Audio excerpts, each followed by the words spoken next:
And bring that beat back so we can jump this off. Bring that beat back. Sad day in Bearland. But I'm gonna put a positive spin on it. Mouthpiece included. TATN, TATN, TATN. Better guard your grill. TATN, TATN, TATN. Mouthpiece included.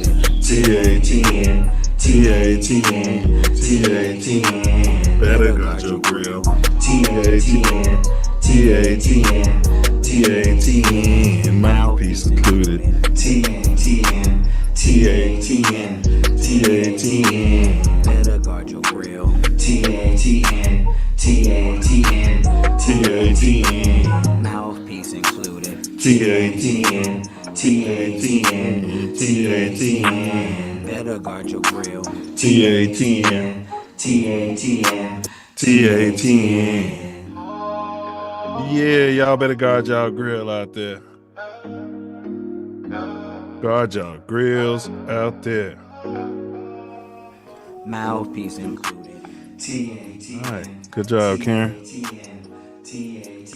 Welcome to Mouthpiece Included. This is our pod where we unpack Spolitricks. That's a fusion of sports and polytricks and everything in between when the superposition collapses upon your observation. Whether it's a viral moment, a controversial call, or a political pivot, we bring the heat with sharp takes and layered context. Every single week, we break down the headlines shaping our culture on the field, in the streets, and across the political arena. Because let's be honest, the drama don't stop at the stadium gates. If it's trending, controversial, or just plain chaotic. I've been wanting to talk to you, Shelley. Or whether it's trending, controversial, or just plain chaotic, we're going to chime in. Soldier Field felt like a battleground carved out of ice and future memories. The kind of January stage where every breath hangs in the air and every hit echoed a little louder. The Rack and LA walked in carrying different histories, but the same urgency. Win or watch the season die on the cold. From the opening kick, it was clear that neither team came to blink. The Bears leaned on grit, the Rams on precision, and the tension built like a storm waiting to break. By the time regulation ended, the game felt less like football and more like a test of will. OT delivered the final twist. The Rams finding just enough daylight to sneak out a Soldier with a 20-17 victory. Field goals matter. You ain't gonna beat high-powered Rams by kicking field goals. You can't kick field goals against Matthew Stafford and win games. Field goals don't win ball games in the modern NFL. Well, they kicked a field goal to win a ball game in the modern NFL to win the playoffs and move on to play for the Papa Bear Hallis Trophy, which is another story. And they silenced the crowd and survived a classic in the frigid cold. Tonight, we're unpacking how this divisional duel unfolded, what defined it, and why this one will linger in the minds of both fan bases, definitely the Bears fan base, long after Soldier Field softens the turf out there. So whether you're here for sports scheming or political sharp turns, we've got your dose of insight with just the amount of edge. This ain't just commentary, it's clarity, served with heat. Ready? Let's get those filthy, smelly air ones on, the ones you kicked in the back of the closet and you pull out when you're washing the car or doing nonsense yard work or something like that. Maybe you're volunteering and you help cleaning up the neighborhood, and you just pop those on like your general manager did when he showed up to his first day of work at Hallis Hall, and he said, let's get to work. The panel's open. The link has been pinned in the chat. Feel free to pull up and excrete your excrement. So, stand down, stand by, stand back.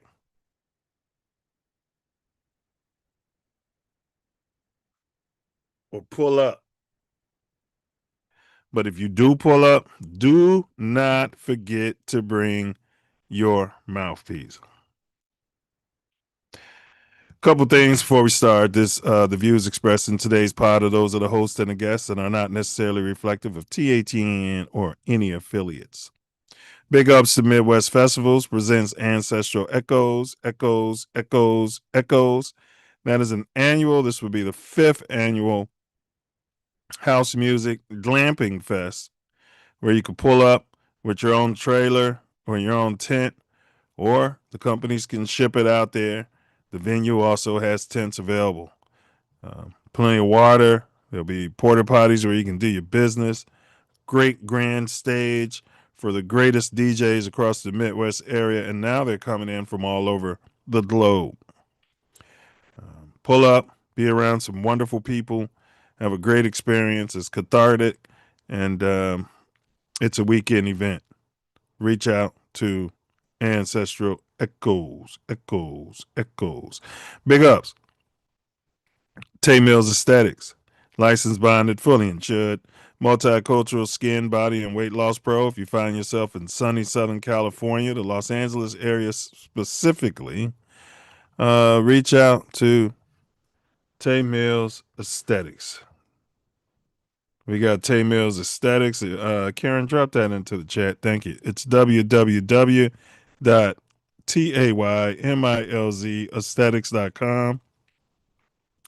Also, Bella B, copper color,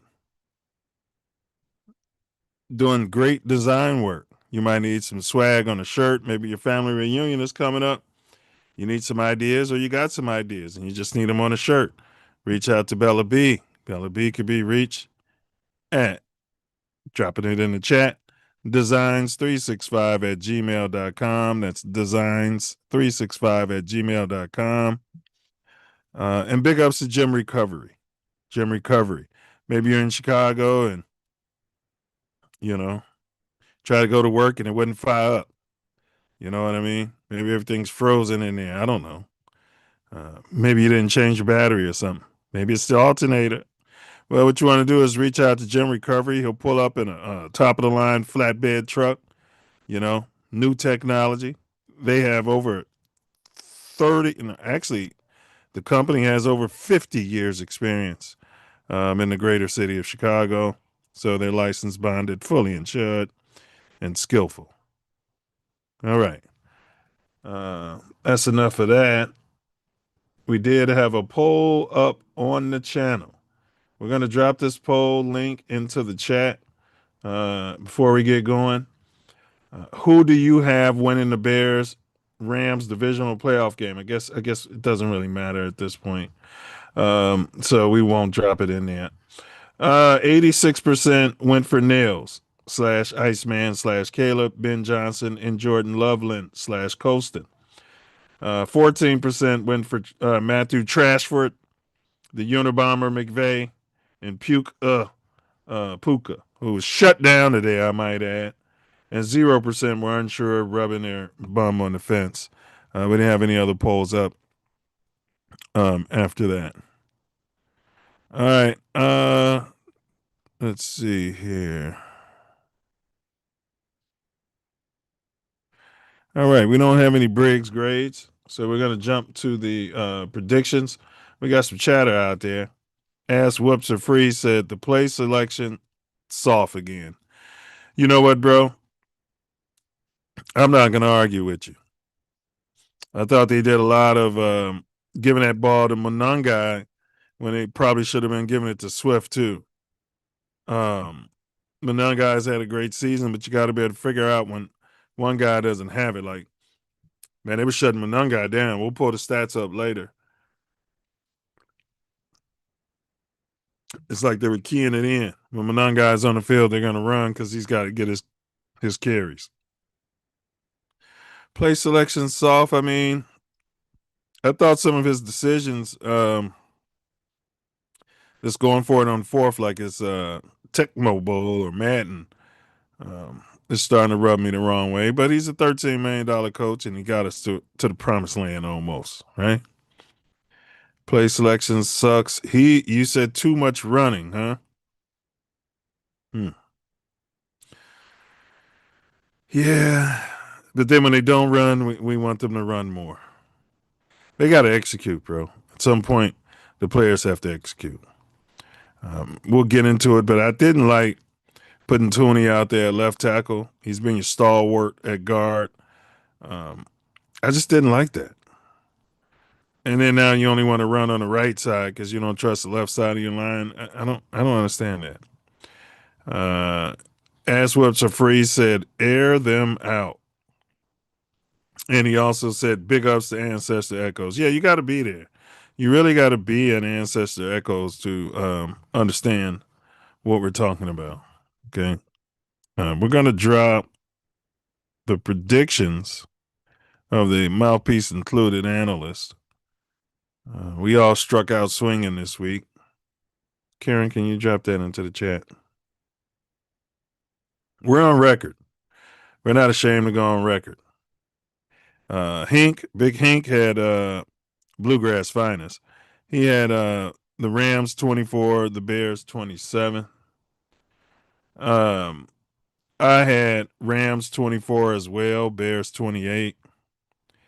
Ace had Rams 24, Bears 31. Diesel had Rams 23, Bears 27. Those were our predictions. Score turned out to be 2017. Yeah. I guess I started believing the hype a little bit. But my goodness. My goodness. All right. I'm going to give you my 1 minute, 59 second game synopsis. Overall game synopsis. As Whips for free, you make some very good points. My synopsis is that opening drive, take the field goal. You're out there chasing points that you may never have to chase. Turned out to be a defensive battle, which shouldn't be hard to predict. You're not playing in a dome, Ben Johnson, right? Just because the national pundits were saying, oh, the Rams are going to put up 40 and Matthew Stafford and Puka, blah, blah, blah. History has shown that the Rams lose. I think they were 0-4 the last time, 4 times coming to Chicago. You know, they can't play in that weather. So, you know, that rubbed me the wrong way. It kind of put us behind the 8 ball. Also, the drops. There were too many drops by the Bears. You'd think the Californians would have been dropping the ball, but there was just flat out too many drops by the Bears. Drive killing drops. Drive killing drops. I thought, the game plan was pretty sound when these players are open and the quarterback's getting these people the ball and they're just dropping the ball. I mean, I don't know what kind of accountability they have for drops, but they need to implement something going into next season. Maybe you got to do some up downs with drop dead gorgeous Tyson Bagent leading the charge. You know what I mean? Something. I thought the defense, I'm in the middle of my 2-minute segment, then I'll throw it to you, Diesel. I thought the defense was I thought they stepped up. I thought they showed up. I mean, these last 2 games, though, we have too many opportunities for interceptions and fumble recoveries, and we just don't come up with the damn ball. I've never seen anything like it. You come up with everything for the first 17 games of the season, and then down the stretch of the whole thing, you can't fall on the ball. Man, I guess that's just how life goes. Also, what else did I see? I thought special teams did damn good out there. They were kicking long field goals. The returners were getting us in great position. And lastly, nails. Oh my God. Talk about feast or famine. I made a comment.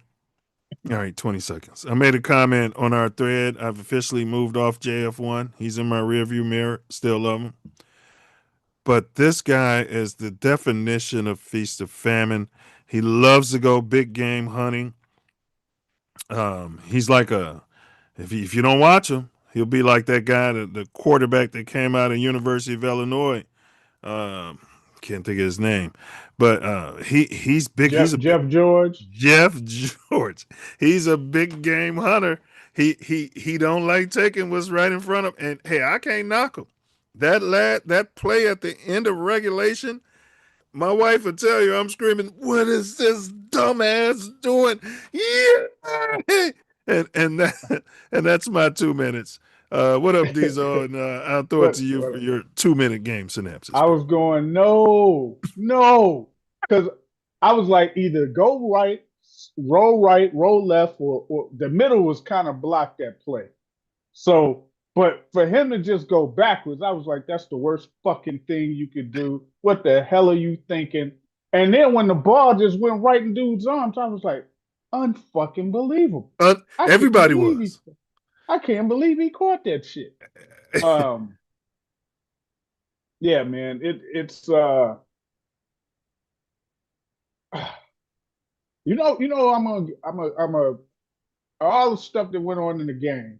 Defense played good. I mean, outstanding if you really want to be honest, because as many times as they gave us the ball, they had Stafford, he was like 50% completion for the fucking game. I think what it is a couple of things.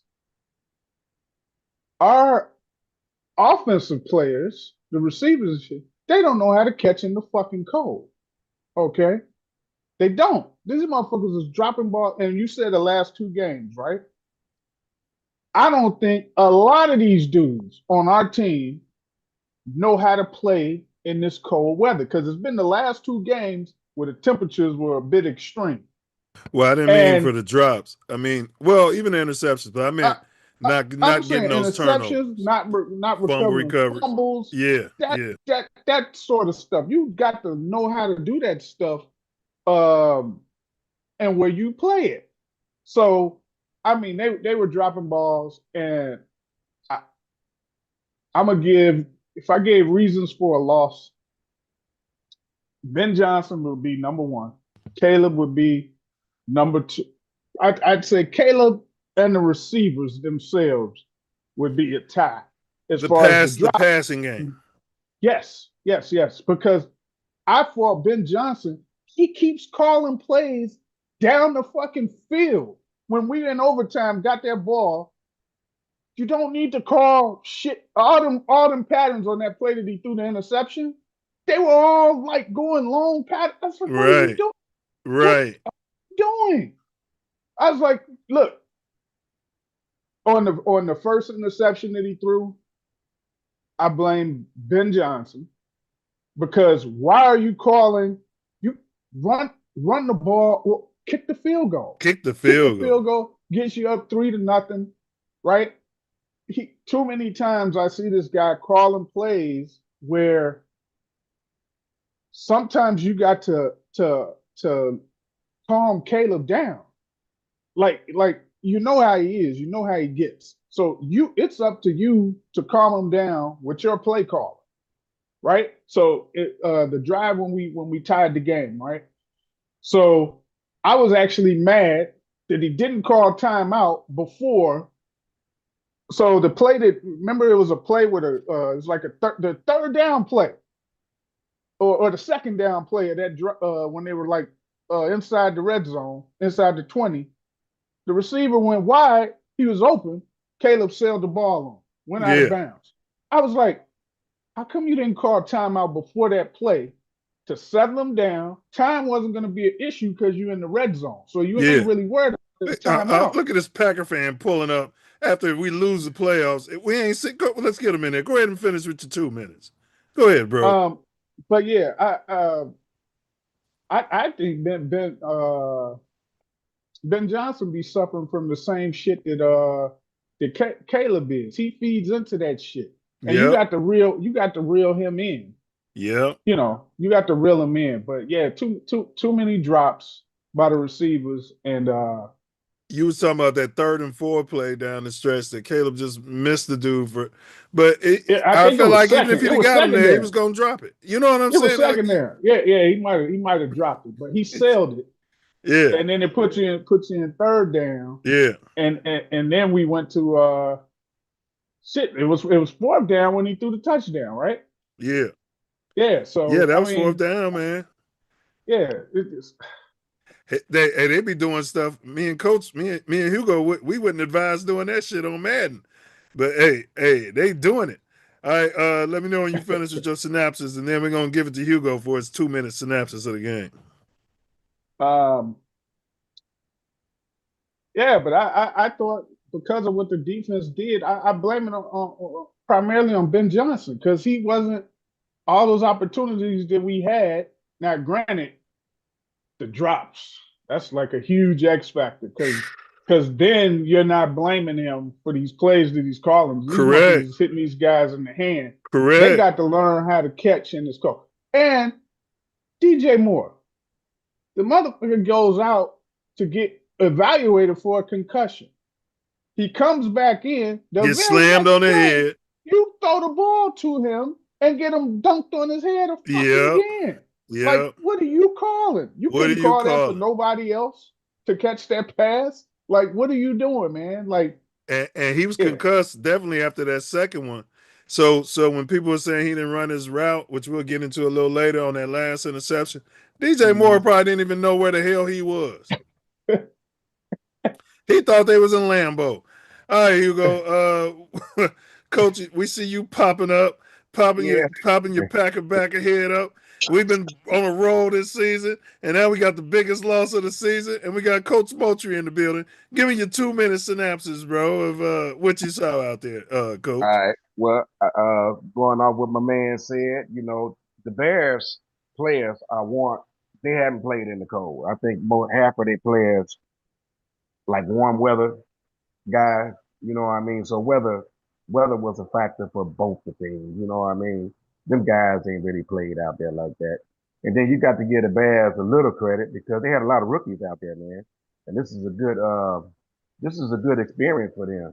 To have 2 playoff games under their belt going into next season, they kind of know what to expect right now.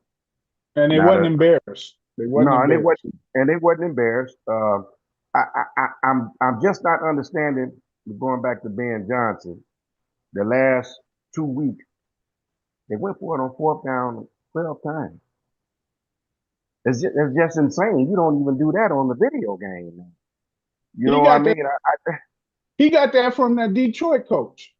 That Yeah, but Detroit coach put that hell, shit in his Campbell, head. I don't think Campbell did no shit like that. Oh yeah, He yeah, has yeah, to. yeah, He yeah, he has. do. That's when they got eliminated. Yeah, He went crazy at the end of this season too. They're all He punch drunk. But go ahead he's with your 2 minutes, and suicidal then with it. Yeah. yeah, go ahead with your yeah. 2 minutes. So now at the beginning of the game, I like the play action rollout, but the Rams got hip to that shit. So they kept trying to do it, and every time Caleb did it, it was a guy right there all the time. So what the Bears made an adjustment by faking the pitch and then going the other way with the rollout.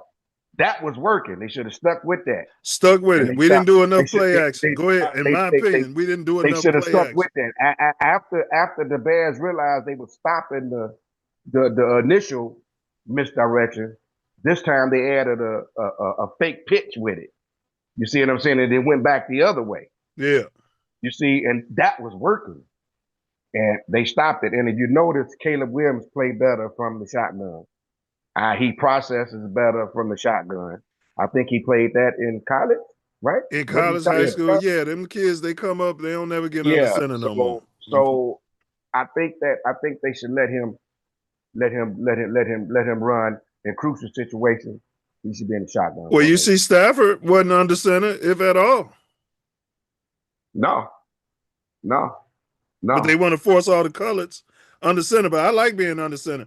But great 2-minute synopsis, bro. Great 2-minute synopsis. Diesel, you were saying something though? Yeah. So what he said about the so if you look, the last 3 weeks, I want to say, these 2 playoff games and then the last game against the Lions. Mm-hmm. So the key with the Bears run game is they go that zone, and then the running backs are cut back, or they'll just follow the zone depending on what they see best, right? Right. So all these teams keep crashing the ends down hard. And remember how I've been saying, Caleb, he's got to hold it and tuck it and run. And just tuck it and run and give that option, and that'll cut that fucking end from coming down. And the Right. Rams was doing it at the start of the game too. They Right. kept stuffing everything. And I was like, but they didn't call Caleb to do a fucking bootleg run until like the second half. Man, I they was like, save everything, and I don't know what he's saving everything for. yeah. Well, you and talking see, about that? Go. Oh, no, go ahead. I'm sorry. Go ahead. it's just like the read option, but instead of like, you know how it's he can hold it and then they can bootleg a receiver or tight end out this way that he rolls to. But I'm saying when you see that end crashing, man, just tuck that ball and run this way. And you're going to get 6 or 7 fucking yards. And that's going to keep that end. Hey, look, if you go back and watch the film, they had the end and a linebacker like right there. And they were crashing as soon as the Bears would hand that ball off. Or he goes this way to lead it to the back. I'm like, just hold it because you're watching them. And it's a read, and then you can just roll. He can roll. Let me ask you a question. Do y'all think, because Caleb put his body in harm's way a lot today, stuff we've been begging for all season. Is this what we're going to get out of him? I'm going to save all that to the divisional playoff game. Other than that, I'm going to play like a little bitch. I'm not knocking it. It's got him here. He's never hurt. He's available. But did you see? He was taking risks, bro. He got hit on that after he got the first. Bro, he was keeping the ball. You know what I'm saying? It's on Ben Johnson. He keeps calling these plays, and I'm like, call this, you set up that. Call this, and you will set it up. So he keep coaching like he's coaching Jared Goff out there. Man, I think he's like, I'm not worried. This guy can do anything, no matter how the game is turning out. We can do anything. So, like, you got to check yourself, and quit calling all these long passing routes every single down. It's like, man, just weird stuff to me. Just weird stuff to me. All right, Coach, you were saying something, and then we're just going to run through the stats real quick.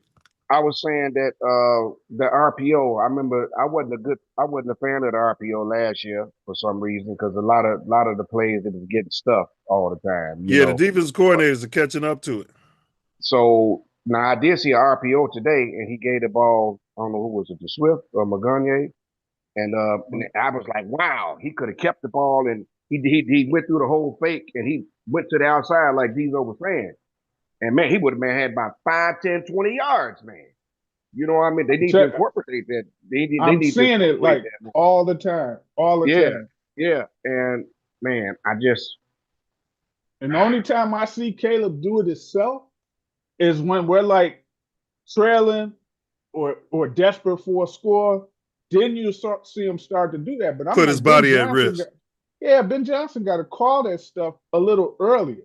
And he already know how to slide, so he's not really gonna get himself hurt too much. And he could take a hit. He got sacked 68 times last season.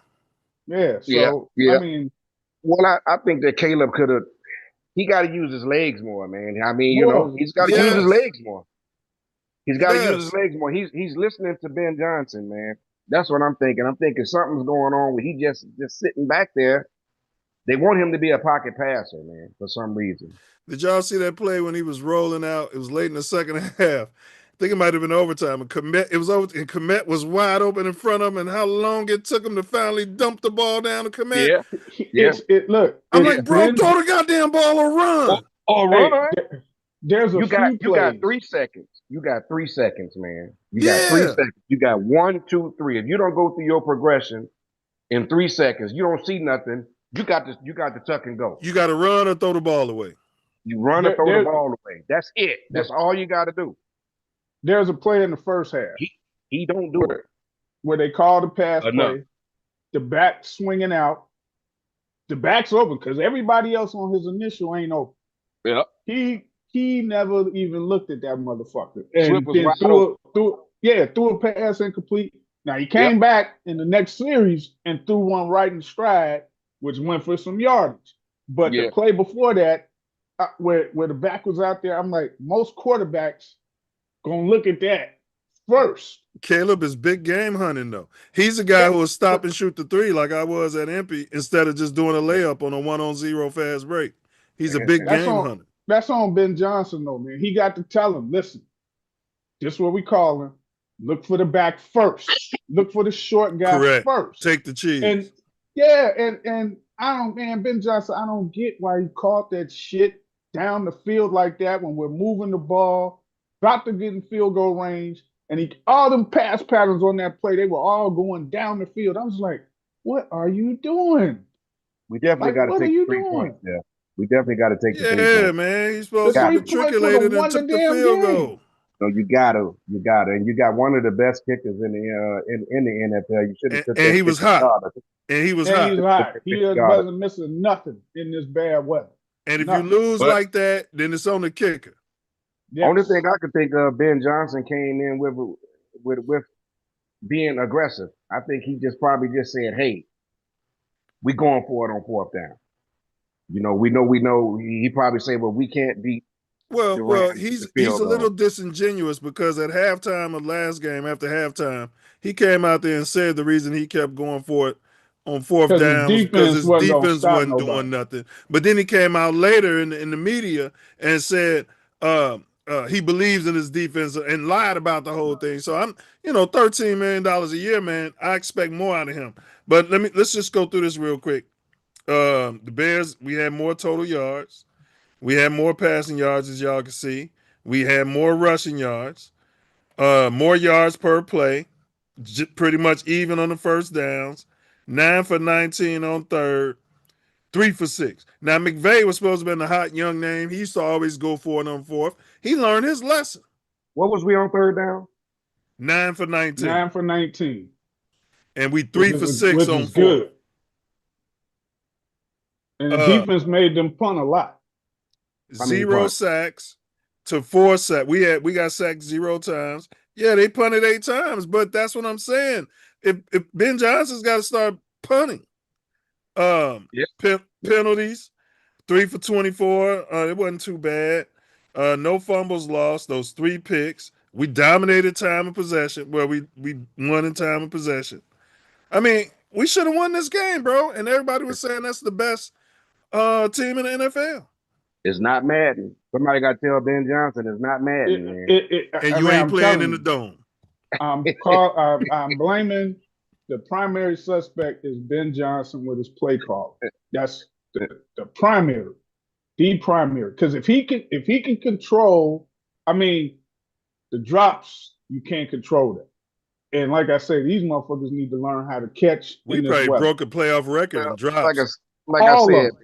Like I said, those are warm weather dudes. I bet you look at their profile and where they come from. Well, Doomsday, he from Vegas. That's what I'm saying.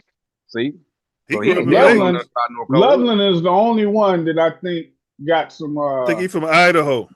He got like that Midwest type. Yeah, he from Idaho and played at Michigan in college. He don't miss too many balls. He dropped the first ball that would have been a first down. He had about 3 drops. He had about 3 drops today, though. Yeah. Did he get some more? Oh, yeah. But he got hurt though. I think, he did. He got like a concussed. Laying on the back of his head. Yeah. So Stafford was 20 for 42. He got sacked 4 times. He had a 67.4 rating, but he had no turnover. He had no turnover. Well, he fumbled once, but we didn't get it. Man, it was a lot of balls going to Bears where they couldn't get them. Tip balls. They couldn't get nothing. Nothing. And it's like I said, it ain't just the receivers. It's like our defense ain't accustomed to playing in this cold ass weather. You see Evans running around there, man. He don't want to make a play. And Jalen Johnson, man, I don't know what's wrong with him, man. He was making business decisions out there against the running game. He wasn't healthy though. He'll be back next year. He'll be back. His nuts is still bad. That groin injury that he had. A double move. Yeah, he had a penis injury. On him, any fake move on him, he's burnt. He'll be back next year. We held Puka to 5 catches, 56 yards. Don't tell me whether it don't matter. Don't tell me whether it don't matter. Puka's a beast. No, what about Devontae Adams though? He had 3 catches. He didn't He do only nothing had either. 3. Yeah, he didn't Two do catches, nothing. 24 yards. He We was Yeah. kept them in check. The D Yeah. did their job. It's just Ben Johnson, a combination of Ben Johnson, play calling, receivers dropping the ball, and Caleb Williams being erratic at times with his decision making. Well, And what I knock on Ben Johnson, here it is. Here's my stat. Cal Monangai. I was tracking it through the game. 2.8 yards per carry. He was 2.8 yards all game. I'm saying yeah, like after his fourth carry, it was consistent.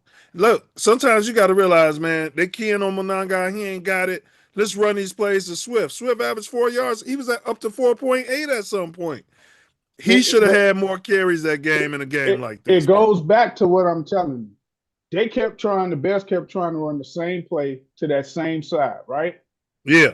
But you got these two backside guys that keep crashing in. So if you just have Caleb fake that a couple of times and bootleg run. But that's what Hugo said. They did it, but they got away. They don't want to keep doing it. Right. On them third and ones and fourth and ones. They didn't want to keep. They never did it on them fourth downs. No, but they should have. Yes. They should have. They should have. Yes. That's my whole point. Plus, and I thought he was setting it up, but he never did it. Never did it. He did it back to back. But like I said, I think that wasn't that like the second quarter or something? It was the third quarter when I first time I seen him. The third quarter. When I seen him I'm hold talking it. about the third down and the fourth down one. When was that? Man, that happened twice, Hugo. Where we got stuffed on 4 downs on third and short. Fourth and short. Yeah. We got stuffed twice on that. And maybe even 3 times. And he would not call even a simple play action. It don't even have to boot. A simple play action, people would have been wide open. They linebackers, everybody was crashing to stop the run. Yeah. You got to keep the defense honest. Like I said, this ain't the game, man. So this ain't the video game. 23 for 42, 257 yards. And these we said we okay with these picks. We got to be consistent. At least he was, Yeah. There was one play. Everybody blaming DJ. It was when I think it was the fourth quarter. DJ was wide open and Caleb threw it to his side, but he threw it like, man, bro, some of his misses, bro, I just don't understand. Well, he's got to work on his accuracy, man. He's got to work on his accuracy. He be looking downfield at whatever the play is. He's looking for the guy that's making the biggest play, who would gain the most yards out of that play. And that's where I'm blaming Ben Johnson. Like, big game hunting. You got to reel this guy back. And me like, listen, tell him in the headset when you call this play, listen. But I think what you're saying is it's opposite because Ben, he's in the meeting with Ben before practice, after practice. They watch a video. Ben telling them to go big game hunting. Yeah, he's thinking he could do anything at any time. And so he's probably like full of the same shit. Yeah, he's full of. Yeah, they're full of the same shit. Tone it down. Just tone it down, bro. right. We playing in Soldier Field. It's below zero out there, man. You're in overtime. Go ahead. Well, to me, it seemed like he don't go downfield enough. Well, earlier this season, it was like that. I mean? Earlier this season, it was like that. Shit, he don't go down. They don't go downfield like that, man. No, well, not like with y'all. If y'all talking about big game hunt, with big game hunting is 40-yard plays, right? Yeah, right. Well, 40, the last something, whatever the longest route is of that play, you guarantee you Caleb is looking at that shit before he looking. He's looking at the deepest pass. Yes. Yeah. And he's gonna throw it if he can. And I think it might have something to do with him not wanting to get them balls batted down at the line of scrimmage. So if you're throwing it deep, it's less likely that they're gonna be able to bat them balls. Yeah. Man, I ain't see him attempt no slants. Did you see him attempt no slants? No, but they get the balls batted down. Yeah, but how? If you never attempted, the slant is the quickest fix to people blitzing because the corners is usually playing off coverage. Now the season's over. The Bears tried. Never. You see Swift, all right. Colson Loveland, 4 catches, 56 yards. That was big when he went out. If we had him in overtime, we'd have won that game. Yeah. We'd have won that game if we had him on that last. He didn't come back at all. We got Komet though, but I think Komet might be out of here though, man. Yeah, he on a short leash. The Bears might keep 2 tight ends. I think they like their 2 tight Yeah, ends. because they like the 3 tight end sets. Don't be Yeah, surprised if yeah. they draft another one this season. Yeah. Not in the first round, though, but probably the third round. Rome, man, I'm ready to move off Rome. I'm sorry. I know y'all love him. I don't love him. He got I mean, he's alligator like arms, Diesel. he's like a number 2 receiver that you draft in the first round. He's like a regular number 2. Yeah. And I thought he'd be the type who can, do jump balls and do some back shoulder pass. Yeah. And catch with his hands. I never seen Caleb throw a back shoulder all season. No, he's not. He ain't accurate enough for that. All season. That's what I'm saying. That's the remedy. What talking about. Remedy for good defenses playing your receiver type. Yeah, but he ain't going downfield. He ain't accurate enough yet. He need to work on that shit all You would think season. since he came up watching Aaron Rodgers and idolizing Rodgers, that would have been a part of his game. If I ever met him in person, the first thing I'm going to tell him is what I think some of the throws that a good quarterback can make. And I'm going to tell him, like, hey, man, I don't know if you know how to do it, but you need to learn how to throw a back shoulder pass. He ain't going to listen to none of that. To survive in this. Maybe he don't, but at least saying it ain't just you. His ego is so massive. He don't even be, you could be his quarterback's coach and he wouldn't even be listening to you. He's got to hear it from Ben Johnson or his daddy, or he ain't listening. When he come to the sideline, if we call a play and we work on that shit in practice to throw like these back shoulders when we know we playing some good DBs, and he don't throw one or attempt it, I'm gonna be like, man, what the fuck are you doing? Look at this. I was like, I wouldn't let it slide. Look at Eberflower. Oh yeah, I saw that. They've been seeing that multiple games last year, over the years, hanging out together. Like, you know what I mean? Yeah, well, let him hire him as his defensive coordinator. Yeah, that'd be great. While this guy's kicking your ass, you sitting there giving him, we gonna stay in cover 2. He telling them we gonna stay in cover 2 all game. Right. Telling them all the secrets. I like Allen's approach on defense a little bit today. He did get a little aggressive. And the team got healthier, man. Gordon is back. Got some blitzes. Got some blitzes. Brisker was balling. Brisker had a hell of a game, man. Man, he had like 14 tackles. He led the league in tackles. Yep. He did what I've been saying the past few weeks. I'm like, you don't have to wait till halftime to adjust. I was like, you can adjust after the first fucking series that you see what they're doing. I said, you got to give a good quarterback like this, you got to start off doing stuff. You can't be sitting back waiting. You see what they did the first series? They went to length of the field, touchdown. Yeah. Then he changed it up. And after that, they was in a rut for most of that game. Well, you just got to mix it up some because you can't blitz Stafford that much though. He's a good quarterback. Man, if you look at Stafford's record when it's below 40 degrees, he sucks. But and everybody's supposed to know that. He don't hardly ever win. And he shouldn't have won this game. And he shouldn't have won this game. Yeah, he don't hardly ever win. And everybody should know that. He don't like the code. Special teams, what was y'all take on special teams, and then give me a special teams grade. I'll start with you, Hugo. I'll give it a B+. I mean, it was decent. You know what I mean? Yeah. He has a decent run back. So yeah. But the only reason why I give it a B+, it could have been an A. You kicked 2 field goals, you tipped him 2 field goals. You know what I mean? So you think he should have took that one on the first drive? Oh yeah, should have took it. You got to get the points, man. You got to get the points, man. It's the divisional championship. You got to take the points. Do it because the bullshit we've been doing the previous weeks. Yeah, right. We keep going for it on 4th down on the first series. Like I said, nothing. Like I said, 12 attempts in the last 2 weeks. Yeah. 4th down.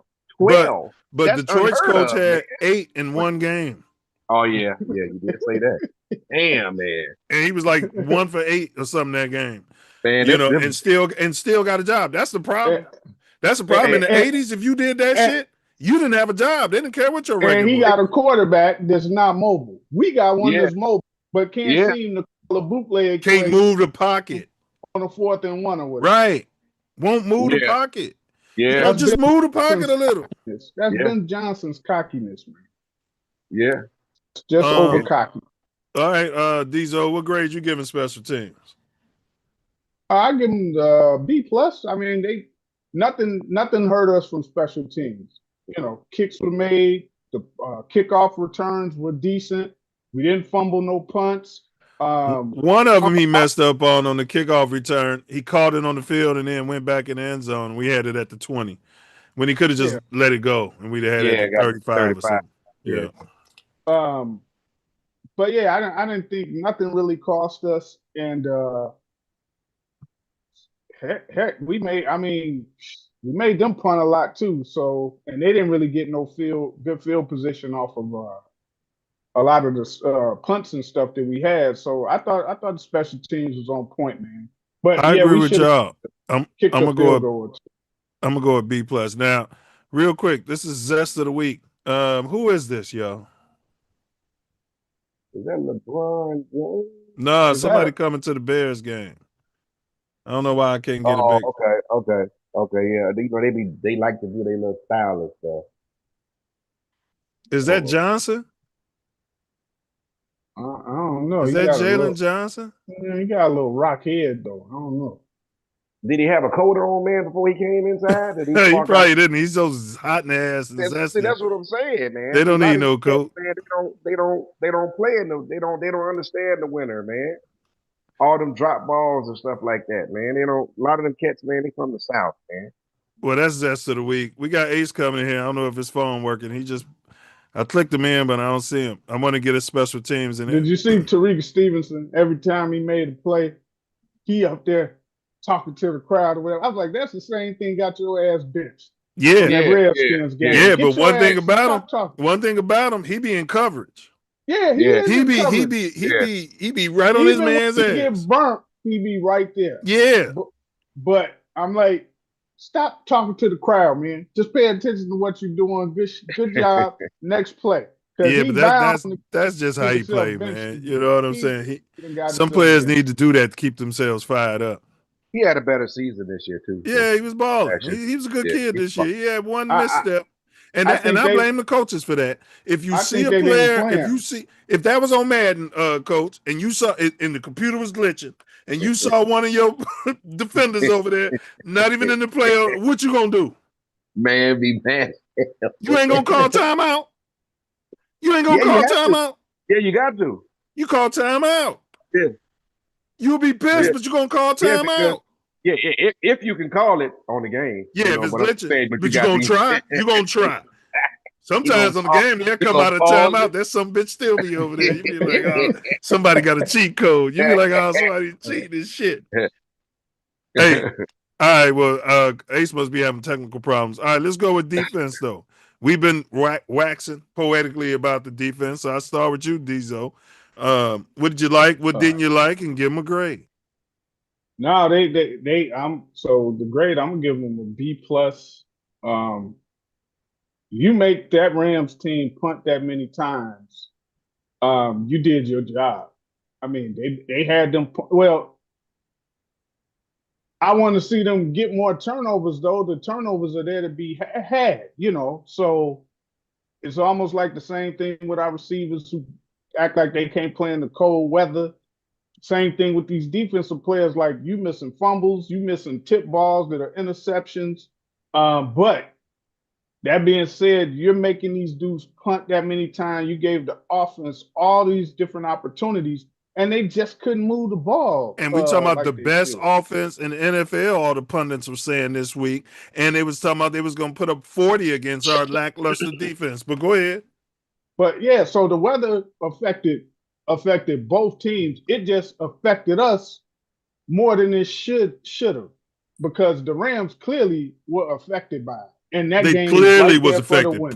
Puka ain't never been that cold. He from Hawaii some damn way. Yeah, he's Puka from ain't never Hawaii. felt that shit in his life. You saw it in his face. He looked like It, when you walking your dog, you know what I'm saying, and it's that weather. And your dog look at you like, motherfucker, I thought I wanted to be out here. You yeah, know? yeah, but I thought they played a good enough game for us to win, and they're not the reason that we lost. Brisker, y'all brought it up before you give your grade. Yeah, 14 tackles and 1 sack, and he had a lot of hurries and pressures. Mhm. And DeMarco Jackson, I like him. He got a nose for the ball, bro. I hope they bring him back next year. They got to, because he's probably a cheap. It ain't gonna cost a lot to bring him Oh back. yeah, he pouring stupid. He'll take whatever they give him. Then you got Tremaine Edmonds, 7 tackles. C.J. Gardner-Johnson was a little better today. Byers should have had a couple picks. Kyler Gordon was getting better and had a sack. He a stud. Montez had that fumble, you know what I mean, and a sack. Mm-hmm. So yeah, Jalen was not himself. Dominic Robinson, what's this? A forced fumble. Javon Dexter, I'm cutting him. He not welcome. He not welcome back on the team. That penalty they called on him was bullshit, though. It was bullshit. I see that happen all the time. Oh yeah, but he's got to be smarter than that. Yeah, that dude flopped. He flopped. He did. flopped. That's an ex-Bear. He used to be our center last year. We ran him out of here. He flopped. Well, you know they missed the call on Caleb on that when they went for it When on he got fourth hit down when the hands to the face. He got hurt too. He got hurt in the head. Yeah, he got hit straight in the head. Because Caleb, man, I'm like, man, if they're gonna call that, they don't call that and call that. That don't make sense. I mean, that's wow. It was obvious. Caleb started hot, but then because we say he's streaky, Diesel, but in that second half, he reversed his funk. He went into that Caleb fucking funk, looked disinterested. You know what I'm saying? And I was like, oh shit, we got bad Caleb. All right, Ace. But you know what? It's go ahead, Diesel. Before Ace go, it's when he gets those bad funks. It's a combination of these dudes dropping the ball, and Ben Johnson play calling that bullshit. And then it's like, oh man, here we go. So now we're gonna have to wait until they catch this rhythm and him big game hunting to make a run to come back. And he's big game hunting all the time. Yeah, you know what I'm saying. Your family's hungry. The equivalent. This is how Caleb's rolls. Your family's starving, and you're out there deer hunting. And there's a medium-sized deer that you can take, and you can feed your family. But you want to shoot at that big buck way down there and make the miraculous shot. And once you shoot, all the little deer scatter and you come home empty-handed. All right, Ace. Diesel, but give me your grade for the defense, and then Ace, I want your special teams assessment. Yeah. So for the D, I'm gonna give them. I give them a B plus, man. That's a lot of times they made them punt, even though we didn't get the turnovers like we should have. It's almost like if you notice the past few weeks when motherfuckers fumble or you hit a play and they fumble, it's like they kind of like standing around. I know. And not reacting when the to ball gets tipped. All right, Ace. Yeah, they do. I'm like, what are they doing? It's like a video game. All right, Ace, give me your 2-minute assessment and then run that into your special teams assessment and grade. We can get you up to speed. 2-minute assessment is we played a good football game. Looked like we played pretty conservative at times, and of course we don't value. Coach like that word, conservative. Look at him. He over there pissing in his pants. We don't value the field goals. We don't value those 3 points, and it came to, of course, again bite him in the ass. Caleb had a good throw in the end of regulation to bail him out. That's an understatement, bro. He had one of the greatest throws I've ever seen in my life. But go ahead. Yeah, but if you kick the field goal before that, maybe that throw wins the game. You never know. But we don't value those 3 points. I know he's a gunslinger and a gambler as a head coach, but this is the playoffs. You're giving away field goals at crucial times of the game, and against you got all these people talking about this great offense, and this offense is going to do all this, and damn it, they came to Chicago and they barely scored 20 damn points. And if we would have had those 2 or 3 more field goals, we'd have been sitting at 23 or 26 points. The game would have been over. But unfortunately, we went for it on 4th down, and we had a lot of terrible play calls. I don't know if those were zone reads or those were just runs off the call, but there was not enough speed plays, misdirection, sweep. It was not enough plays that I think with the elements out there we should have been utilizing against this team. And we were just running right into their strength of their defense time after time, and we got Every play, stung every play, every play. time after time. So, I'm unfortunately, like, but y'all stop running after verse, running at him. That motherfucker's stuffing this shit. Go ahead, though. yes, I mean, you know why they was running that. You know, they moved it. They made an adjustment on the It left don't side. matter. I know why they was doing it, but if he's shutting that shit down, you got to do something else. But that yeah, dude played a pretty good game though, man. That number 75 dude, That colored guard that we ain't even know we had yeah. on the roster all year. Man, dude played a hell of a game. Hey, They should he have was started going that way. monster. He was monster mashing people. They should have started going that way right And away. I mean, after he showed he could handle it, go. then you call your regular shit. The problem was Yeah. Tony blocking at the left tackle position from those fits. He was the one over there missing them run blocks. But go ahead, Ace, wrap up your 2 minutes go here ahead. because we gonna get into it. yeah. I mean, we just were not aggressive enough playing at home, and it came to what it came to. And then once we did get aggressive in the, I don't know what that pass was in overtime, but we just lost. So wait till next year. Let's hit the draft. Let's get some defense, some poor and stupid players in here, some defenders, some guys that want to win some damn football games, and we'll see you in the playoffs next year. Did y'all see, before you get to your special teams, there was his second interception. Collinsworth was blaming the rookie. Yeah, he must have thought it was man-to-man, and I think he cut inside. Well, when he did cut inside, he was wide the fuck open. And nobody was talking about that. They was like, Loveland, he cut inside. So I think they was trying to say if it was, he was supposed to run straight to stretch that zone out if it was a zone and he misread it. None of that matters, Caleb. He underthrew it. Well, Caleb threw it to someone else, tried to get it to Rome over there, and the safety picked it. But Loveland cut inside and was wide open. Big game hunting. Yeah. Hopefully he'll learn. There's something he gotta. I'm telling you, between the two of them, Ben and Caleb. I mean, these fools are just like throw whatever that play. I mean, it could be the simplest play to gain a couple of yards. That's what the primary objective would be.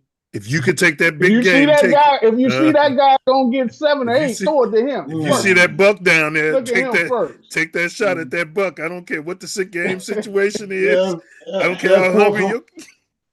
That 4th and 1 and that 4th and 2, you got to get the first damn down, man. We don't need a touchdown. We need a first down.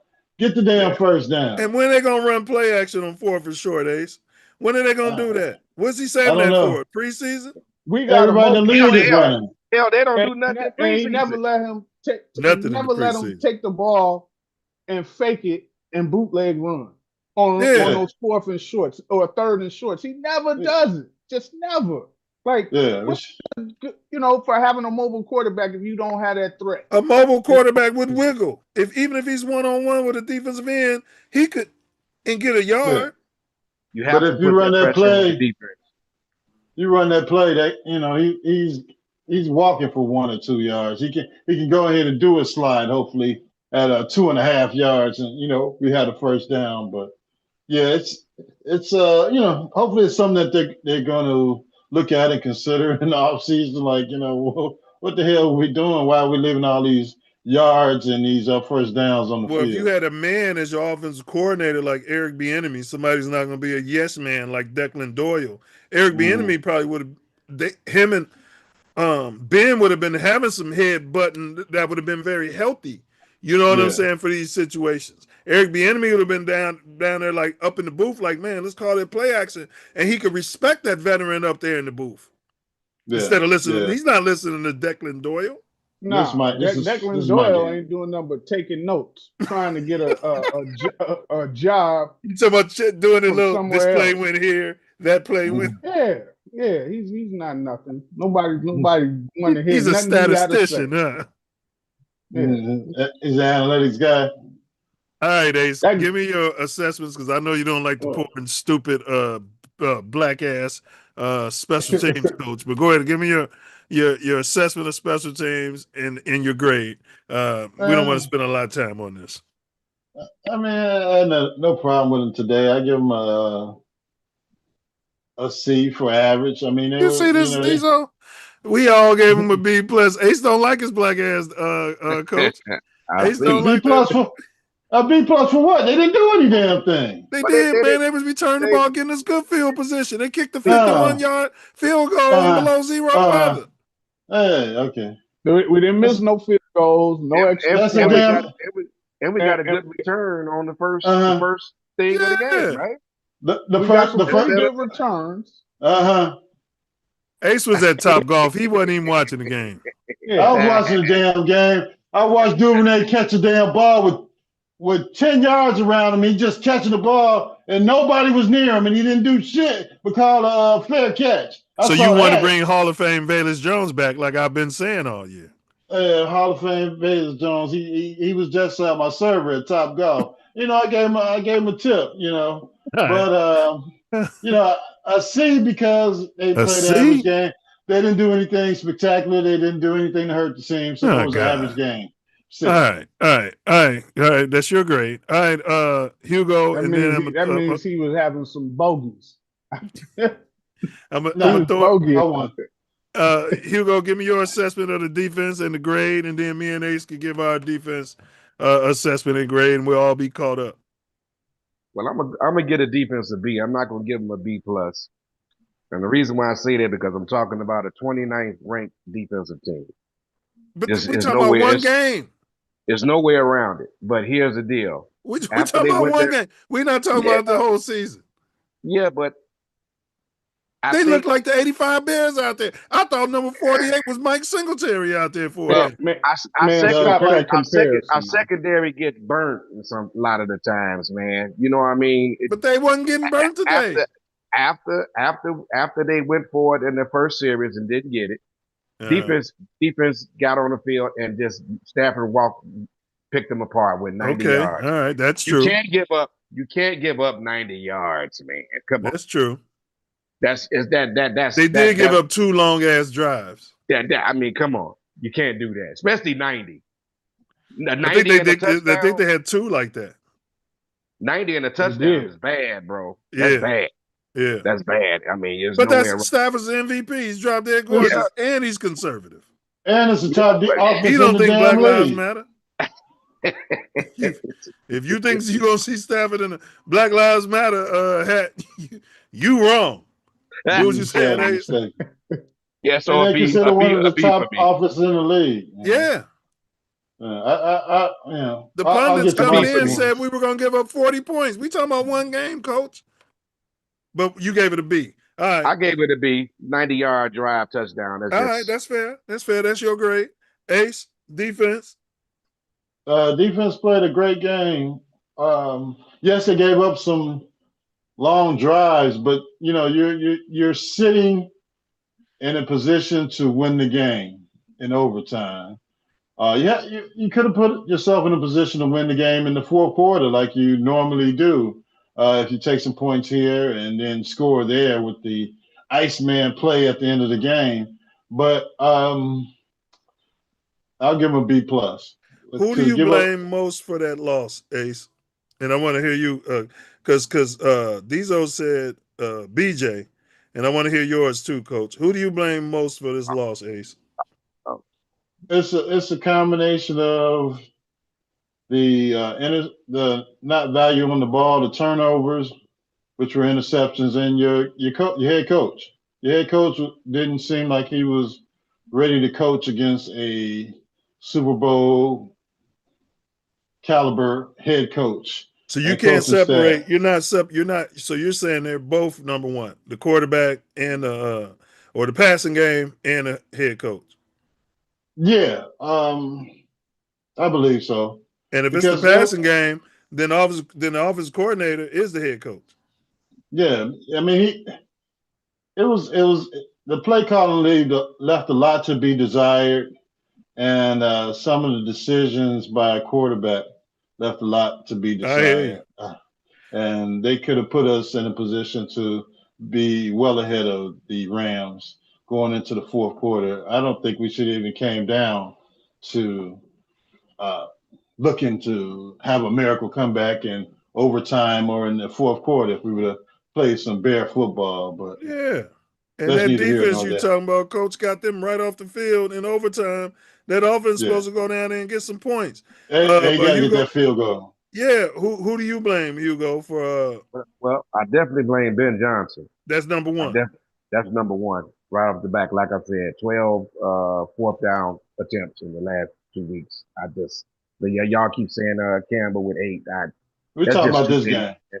But Keep trying to tell him that. I'm going to say Caleb. Caleb is just not accurate enough to me. It was 18 drops out there. Yeah, well. Oh man, the drops were atrocious. Yeah, drops are atrocious. We got to combine that too. But I felt as though some of them throws Caleb could have, if that ball had just had to been right there, maybe the guy could have made a play. Why did he zip the ball into the big offensive lineman in 40 below zero weather? It just said he had him wide open. He should have just gave it to him. He waited. I'm big game hunting. Big game hunting. And then when it was falling apart, he zip it in there to that big offensive lineman. And it was almost picked off. And then I also blame Caleb because he can use his legs more, man. Like I said, you got 3 seconds back there. That's all you have. 3 seconds. If you don't make your reads in 3 seconds, you got to tuck it and go, man. You got the talent, you got the athleticism to go. Go. Get out of there, man. Get out of there. You got any comments? And then I want to get defensive game balls. That's easy. What am I commenting on? The defense? Or if you had anything you heard, you wanted to comment, but then we want to do defensive game balls. No, other than, like I said, I blame the key person is Ben Johnson with his calling and stuff. Yeah, I agree. And then I had Caleb and the receivers tied for second for the blame. Because the receivers had so many drops, and then occasionally, Caleb would be erratic. But again, his erraticness, if you've done the final totals, we had to be 1, 2, or 3 in the league in drops for the whole We were year. number one. We started out, we were last, like the first half, and then it just dropped. Yeah, and that's on the receivers coach. Yeah, that's on those guys. They have to. And this been going on before it got cold.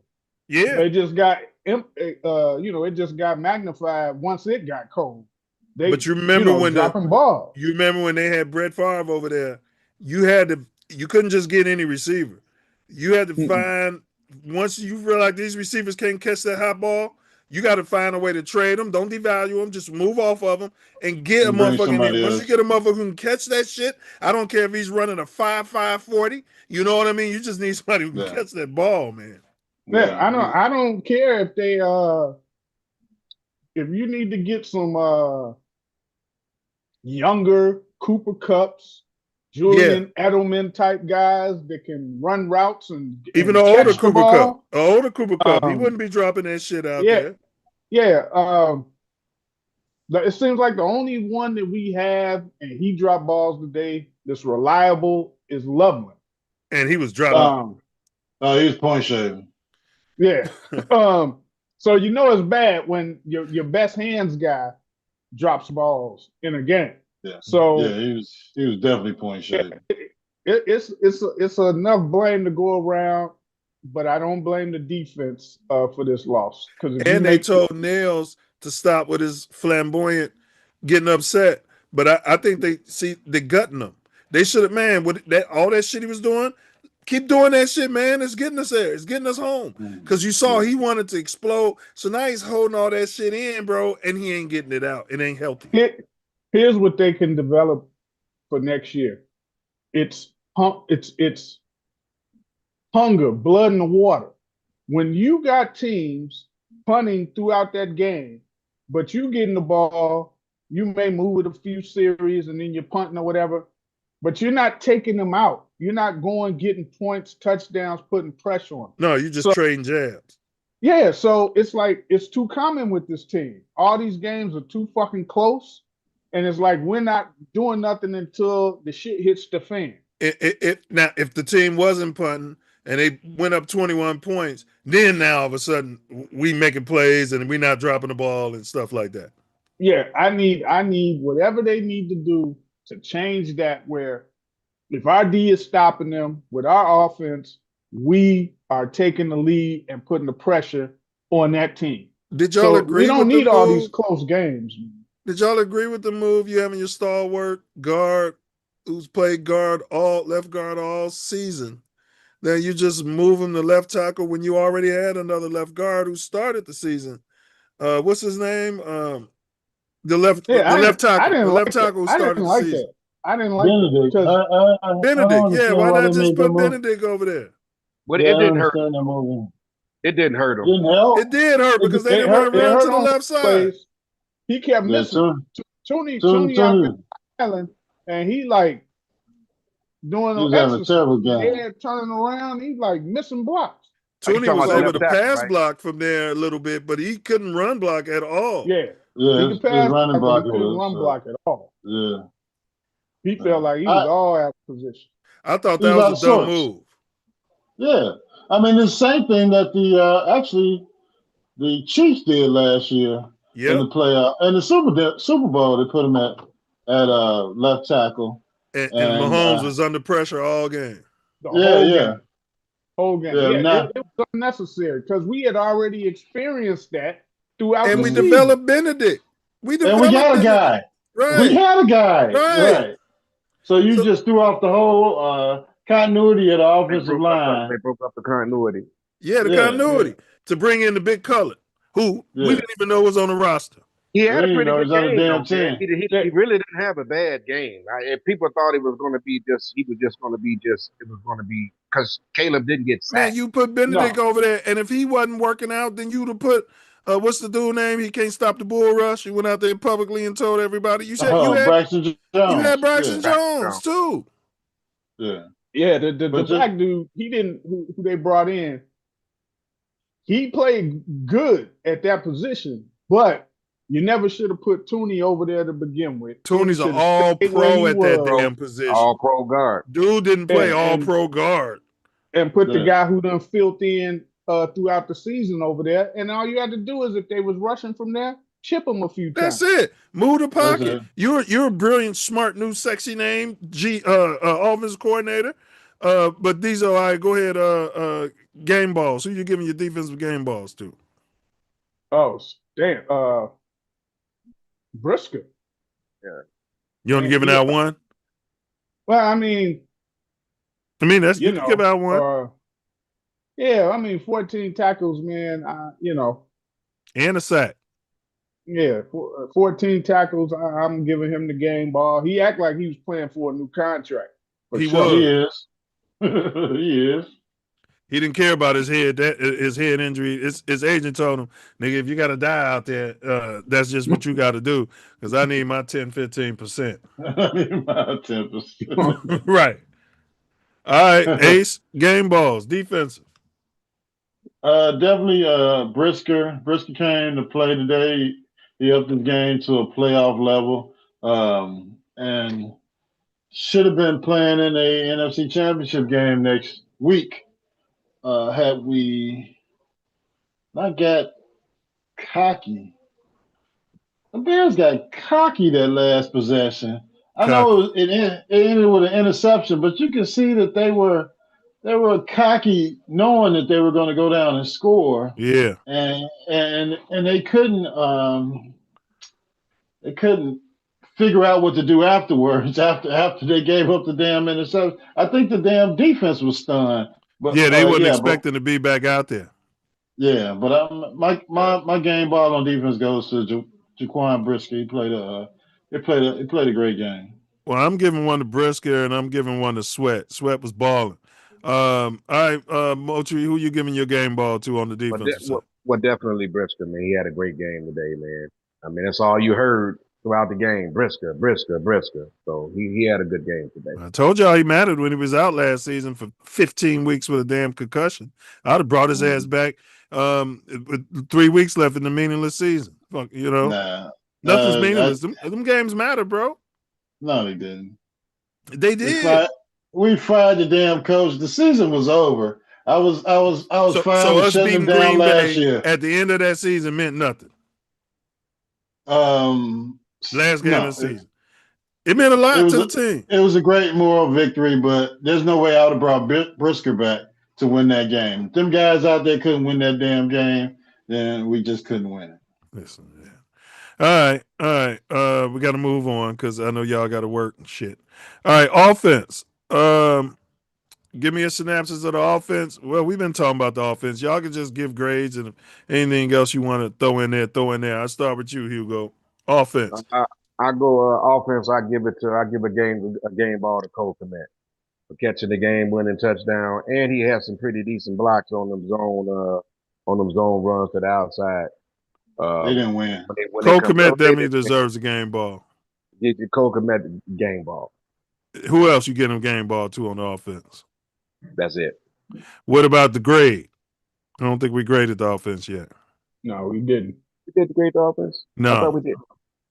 What you grading the offense? Special team. Well, I'm grading the offense a B. I give them a B because they were in the game. They did score some points, to keep up with the Rams just a little bit, but I thought they could have did better. Of course, with the play calling. So I give them a B. I'm not going to give them a C. Man, they starting corner went out. We should have been. I would expect a $13 million offensive coordinator to be eating his ass up like they eat us up when one of our bum corners is in the game. And they, I would expect them to just call plays like you saying. These are a slant. Let's set this guy up where he's on this guy, and let's just keep going at his ass. We never do simple shit like that. 6-7 plays in a row and just eat that guy up till they take his ass out the game and bring in the next bum and then go after him for 6 or 7 more damn plays. Yeah. All right, Diesel. Offense, I need your grade and your game balls. 2 game balls. Swift was running. Look at Diesel. He's warming up to Swift, Ace. He's warming up to Swift. Since the bye week. Since the bye week, he's been born again. He's been a born again football player. Like they baptized him in Lake Michigan. His agent called him. And I'll give one to Kmet, man. I mean, I know we're always on this case, but he made some plays out there today. I was gonna text y'all. It would be poetic justice if Cole Kmet makes a play after dude went out. I knew it was like a good omen to me because we hadn't gotten really shit out of him all year. I turned my phone off after the first quarter. Y'all was texting so much. I said, I don't want to hear that shit. I don't want to see it.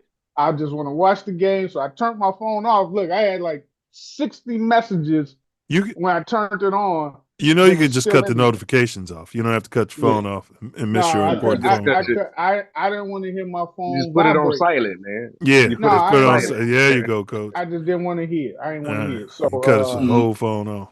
But I gave the offense. A good thing nobody's really a C minus, and I give them a C minus because we had the ball too many times to not score enough points to win that game. Whether it's from the drops, the play calling from the head coach, sometimes Caleb with his inaccuracies or decision making to go down the field, overall, that shit cost us. So yeah, I get the offense a C minus, but I get a game balls to Swift and Kmet. Man, you might as well give him a D plus. Shoot, C minus. There's a difference between a D plus and a C minus. That's the type of shit where they had you in the slow classes at William H. You get them. You might as well give me a D plus. All right, well, we're giving you a D plus. Now you're in the slow classes. All right, Ace. Offense, game balls, and grade. Game balls, none. Offense, I give them no. Okay, it's your choice. They didn't win. Okay. I mean, this is what these guys get paid to do. All right. And guys weren't catching the ball, and we're gonna give Cole Kmet a damn game ball for not playing like shit the whole year and then showing up in the last game of the year. No game balls. All right. And what's your grade? I give him a C. It should be a C minus because they didn't do what they were supposed to do, so they were actually below average.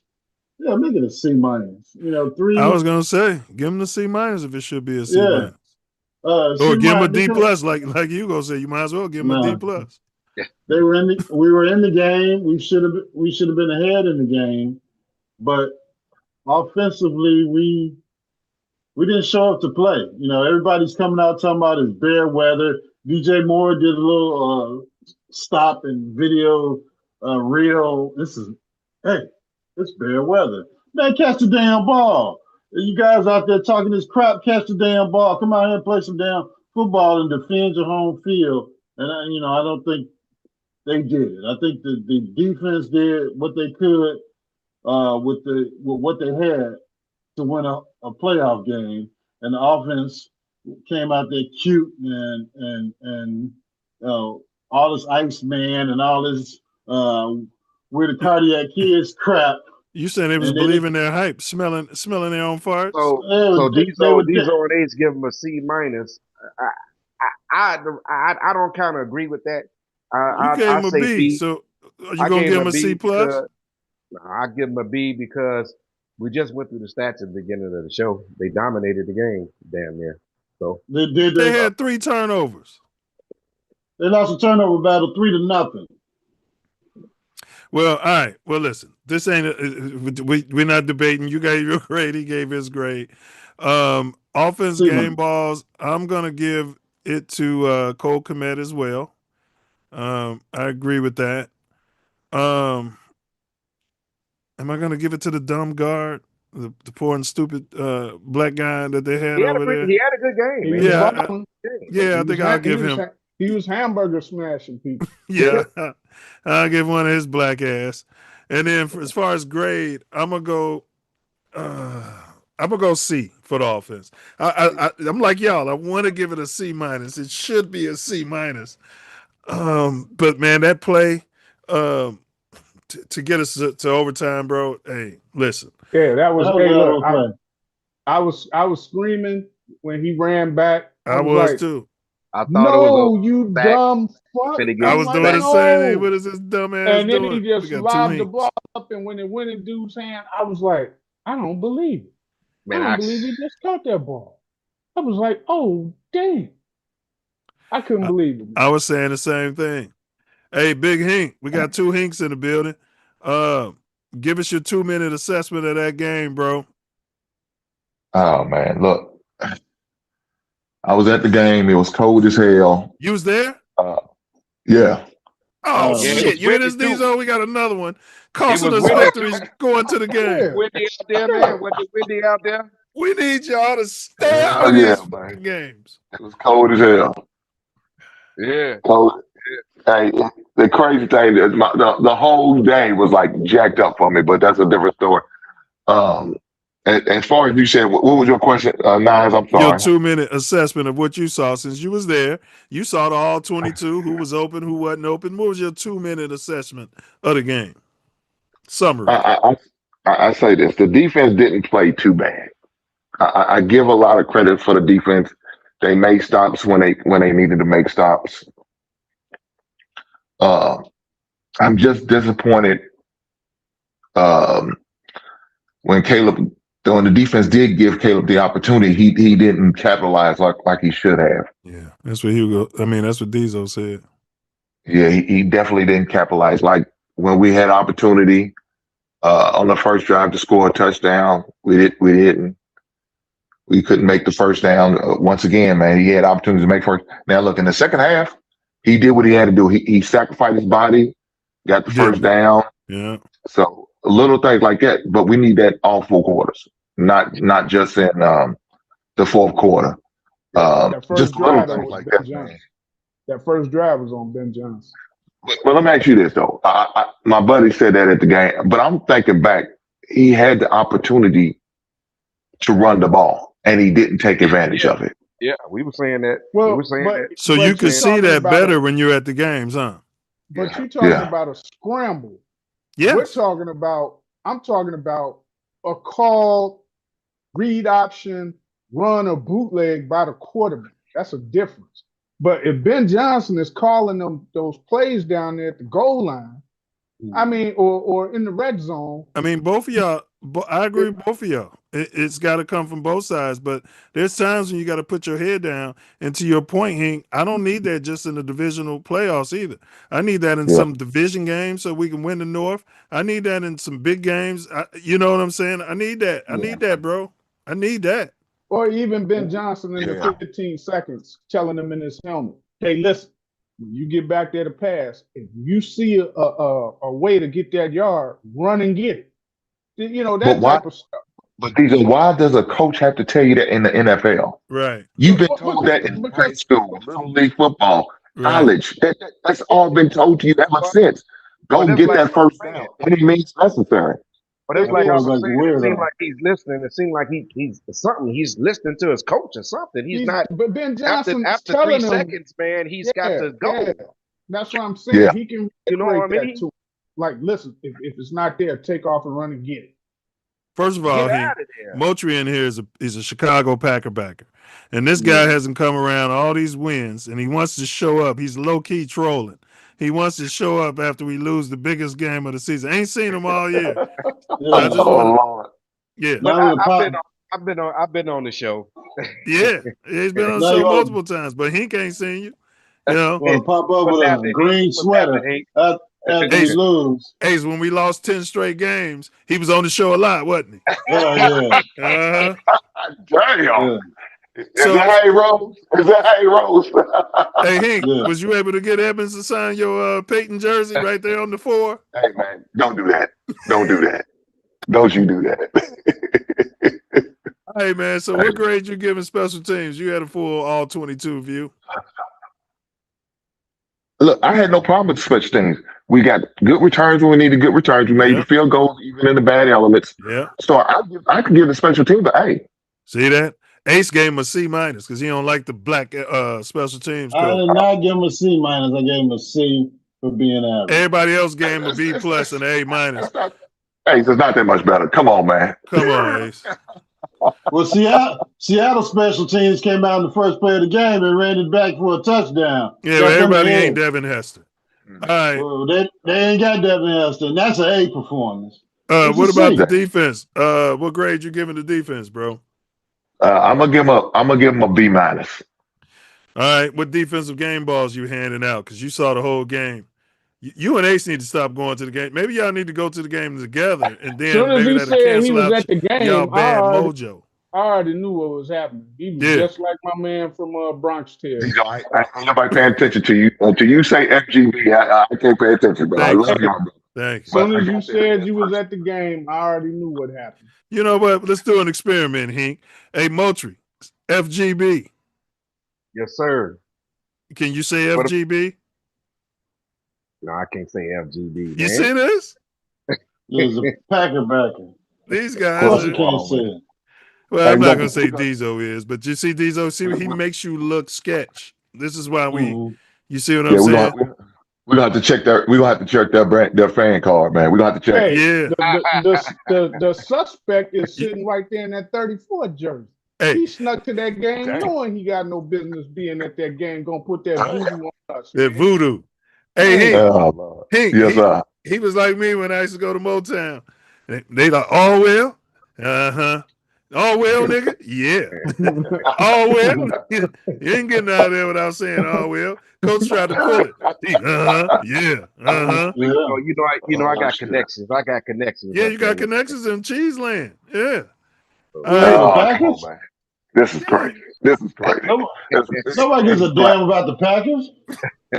Man, they was all in the Bears chat trolling, man. The Packers fans came Nah, all up in the that's- Bears chat right after the That's like, loss. that's like the eighth. That's like the eighth deadly sin. There's 7 deadly sin now. That's the eighth right there. This That is is crazy. the eighth. Hey Hank, could you hear when Caleb threw that touchdown at the end of the game, sent it to OT? Could you actually hear, or was it deafening noise out there? No, I mean, it was crazy, man. It was crazy because when he threw it, I'm like, oh shit. And then I looked back where he's going to, and throws command. I said, oh snap! I didn't see that. And Hank, you've been a supporter of Komet all season. Yeah. Look, I don't think we should trade. I know that a lot of people saying we should trade him now that level start to pick it up. No, I don't think so, man. Why Well, can't we we have like a three tight end sets. So if you're We gonna never do we that, never really used him.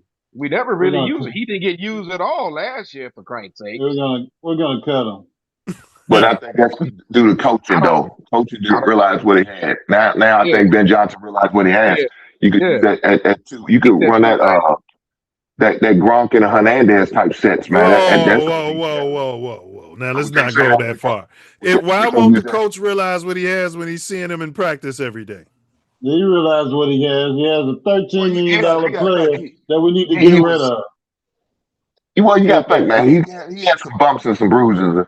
Shout out to Teddy Pendergrass, R.I.P. He had some bumps and bruises that he had to heal from, and now that he's starting to get a little healthy, he's starting to play better. All right, who's you give your he too defensive game expensive. balls to? Briscoe, man. Look, we need to sign him. We need to go and give him his money, the Man, money I he's hate due. this Due for that contract money, year. I'm gonna play great shit though, man. It's offensive to me almost. But I love Briscoe. I got his jersey, so don't get me wrong. I agree with sign him, but I hate the fact that contract years everybody plays their best fucking season, Hank, and then Jalen they get Johnson is the rewarded, prime and then example. they go back to making business decisions. I hate that. I Jason, want you to be Jalen Johnson, consistent like a Walter Payton. I want you to be consistent like a Jerry fucking Rice. Mhm. man. prime Give example. him, Jalen give, Johnson. Same thing give him an happened. incentive base. Incentive base. I don't want to pay, man. He been hurt most of his time that he been here. I want Most you of to his be time that he been consistent here. like Hall of Fame Jones, Valus Jones. Hey, you know Consistent. there's a Valus Bad. Jones. There's a Valus He gonna Jones on Seattle. stick his name in there. How this name get stuck in there, man? See if I can find his jersey. They Hey, got a that ain't Valus the Jones same on Valus. Seattle. Man, I seen him yesterday. They gave him the There ball can't be like, two Valuses in the world, bro. man, Ain't no it's way. Valus Jones, and I'm pretty sure it was a junior. Look it Ain't up. no way. That might be the same one then. It might be him because they gave him the ball a couple of times, like near the end of the game, because it was a blowout. So I Scat was like, packages. Valus Jones. I was like, nah, that's not him. I was like, man, Mm. I'll check. I ain't never. It's too weird of a name to have two of them in the league. Like, I'll check their Damn. roster. All right. Offense though. What grade you giving the offense? We getting you up to speed. Oh man. You were there. You saw the See, all 22. I give him a C, man. I give him a C. That's about where we was. I think Moultrie gave him a B. I gave up.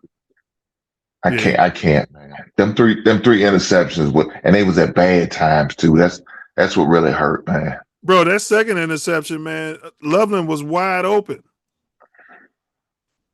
And he was big game hunting and pushed it down. But let's move off of that. All right, game balls on offense.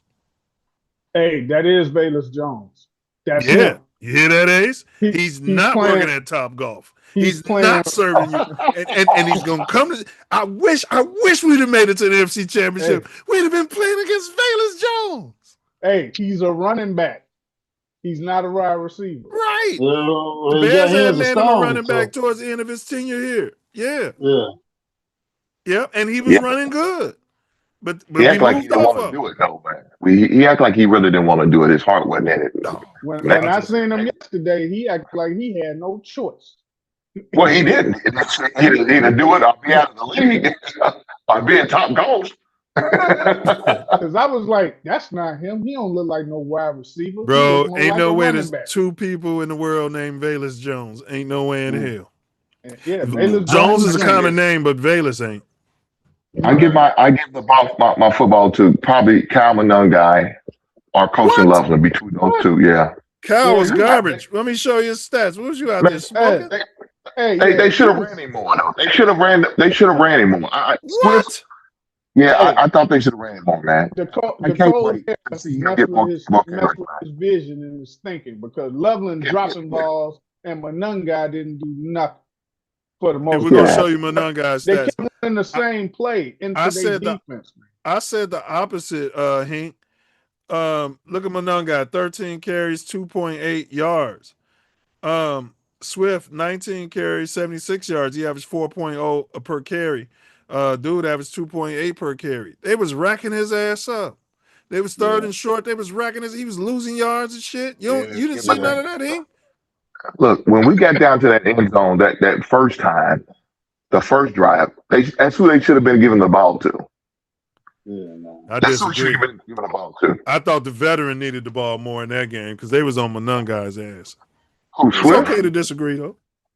You thought Swift should have got the ball more? Swift. Man, he was he was dancing in the backfield way too much for me. He was dancing because he was going around those defenders that was and those linebackers. He averaged 4 yards a carry. Monungai averaged 2.8. Yeah, the blocking was sucks. Monungai should have been dancing some more. He's running right into the people, and they're grabbing him by his throat and throwing him back 4 yards. Hey, you was talking about the first drive, right? Yeah.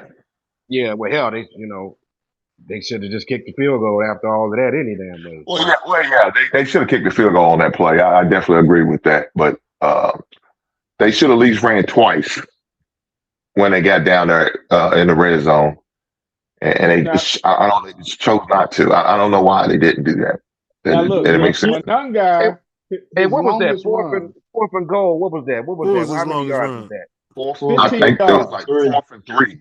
4th and 3. So most of them Fourth and 3 to the carries, goal. he averaged like 1 yard, 1.5 yards. So Monungai's longest yard was 15. So that means he had.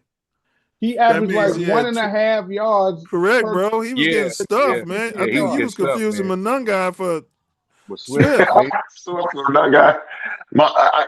Look, it seemed like the only time Monungai got carries when it was like the 3rd and 1 and stuff like that. That's when they decided, well, okay, let's get to They were stuffing him. Because they kept calling the same stupid play. Bro, they wouldn't call play action off that shit. I tell you this, they gave Swift down there twice in the red zone. He didn't punch it in. Luckily, DJ Moore. But do you know why they did that? Normally it's Monungai down there, but he was getting stuffed all game. So they said, let's try Swift down here. That's exactly what they did. But he got stuffed too. He didn't get in the end zone. He was moving forward though. He was getting it.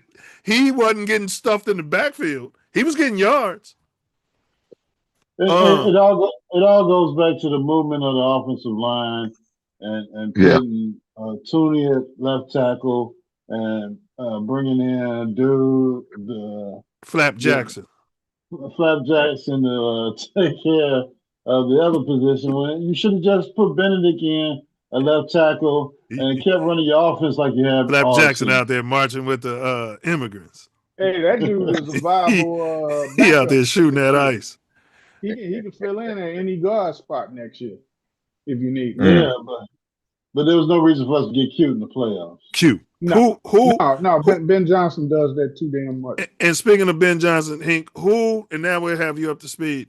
Who do you blame most in your hierarchy for this L? I already know who he's gonna blame, but let's hear it. Edmonds. No, Caleb. He love to blame Caleb every week. He's gonna get the credit game for though. He was at the game. He's seeing all 22. Just like when Ace comes back from the game, he comes back low on Caleb. But go ahead, bro. He trying to. Ace been trying to tell you people open. Even that play to Rome that everybody said was the best player in the NFL. All he had to do was throw it to it was somebody wide open on the right. He looked right at him and said, Look, I'm going to roll no out and make an incredible play. There was somebody wide open on that play. I got no problem with him blaming Caleb this week. I just know he going to do that every week. You just know, yeah. All right, Hank, but go ahead. Give us well, justify the Diesel why you blame Caleb. Butch Stud get the game ball. Butch Stud get the game ball every week. justify the Diesel why you picked Caleb as your number one. First things first, three interceptions. That right then and there, when we had opportunity, and the defense played good. The defense held them at many of times where they got opportunities to win games, and he didn't. In overtime, the defense did what they needed to do. Stop the play. They punted the ball off. We had a good return, and guess what? He got stifled again. He threw the interception. You know what, Hank? I said Ben Johnson before, but you've just convinced me. I'm going. No, I can't go with Caleb though, because he made that incredible play at the end of the fourth quarter. He didn't call that damn. It should have never been overtime anyway. Sending all them people down the field deep. That's been on Ben Johnson. Hank, you might have convinced me. I think that, and Ace was saying they were kind of equal. So I think that's probably where we're going to be at, where I'm going to be at. I blame Ben Johnson and his butt buddy, Caleb Williams. They having these meetings all day, painting each other's fingernails and rubbing each other's God toes damn. watching film. I had to watch film by myself all last season. Yeah, Eberflus wasn't gonna be in there with your zesty ass. You know what I'm saying? Big ups to Caleb and Eberflus. Shout out to Yeah, Iceman and Eva. to all the zest. All right, man. So he said Caleb. Wow. All right, coaching grades. Diesel, you've been on Ben's ass. Overall, this is D. overall coaching grades. D. D. Wow. He gets a fucking D. When your defense plays when the defense plays, makes them punt like 8, 9 times, but they don't. But that's get part of your any other coaching. The defense coaches is part of your grade. Talking about that ain't Overall. the offense. No, I'm not doing overall because that's on That work. Dennis That Allen. work.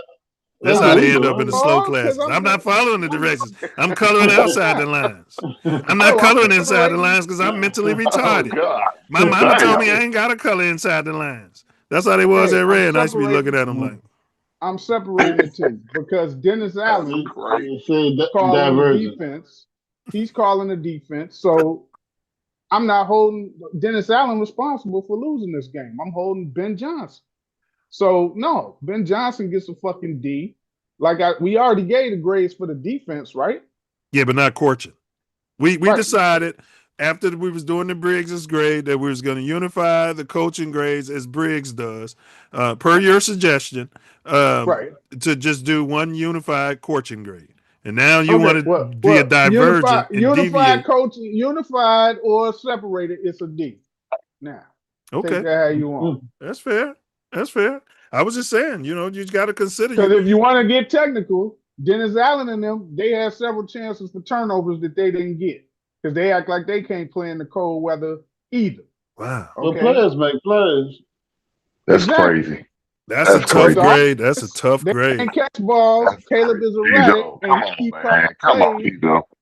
What do you mean? Come on. Was you watching? You was there, wasn't you watching? Yeah, but They had I'm trying to chance figure to out get like how 3, you gonna 4 set. turnovers. Now, all of a sudden, the last game of the season for us, you're gonna separate the grades. Right. No, well, you told me to include it all, so I'm overall He's it's a saying D. D. Now It's he's a D included. overall.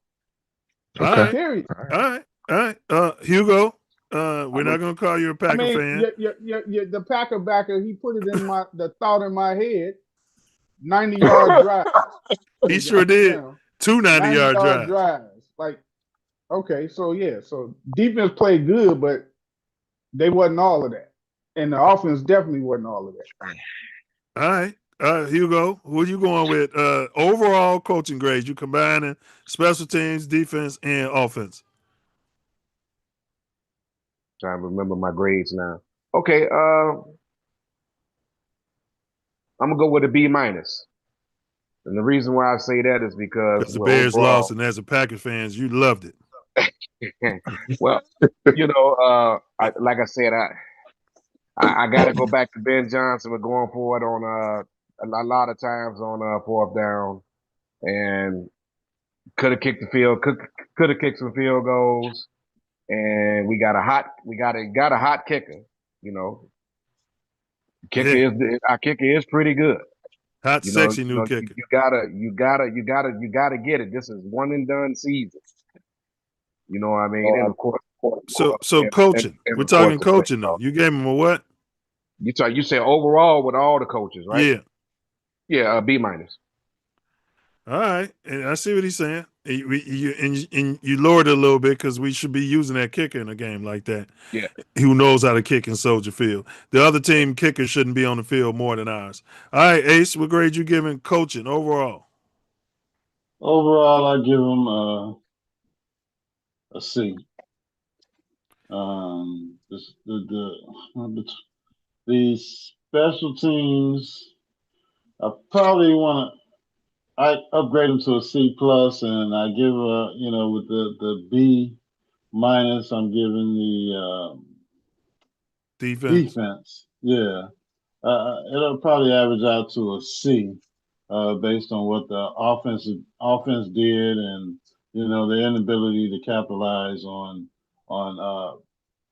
the possessions that they were given by our defense. Short yardage too, man. They gotta execute that shit, man. Yeah. I mean, I know in the first half you're in positions to maybe take chances, but it's the playoffs, man. You need points, Yeah. and if watching the playoff games yesterday and the close game that Buffalo played and lost by 3 points, they the analytics have you foregoing these field goals, but those points count in the playoffs, and you got to get them. So Every game in the playoffs been close except that Seattle game.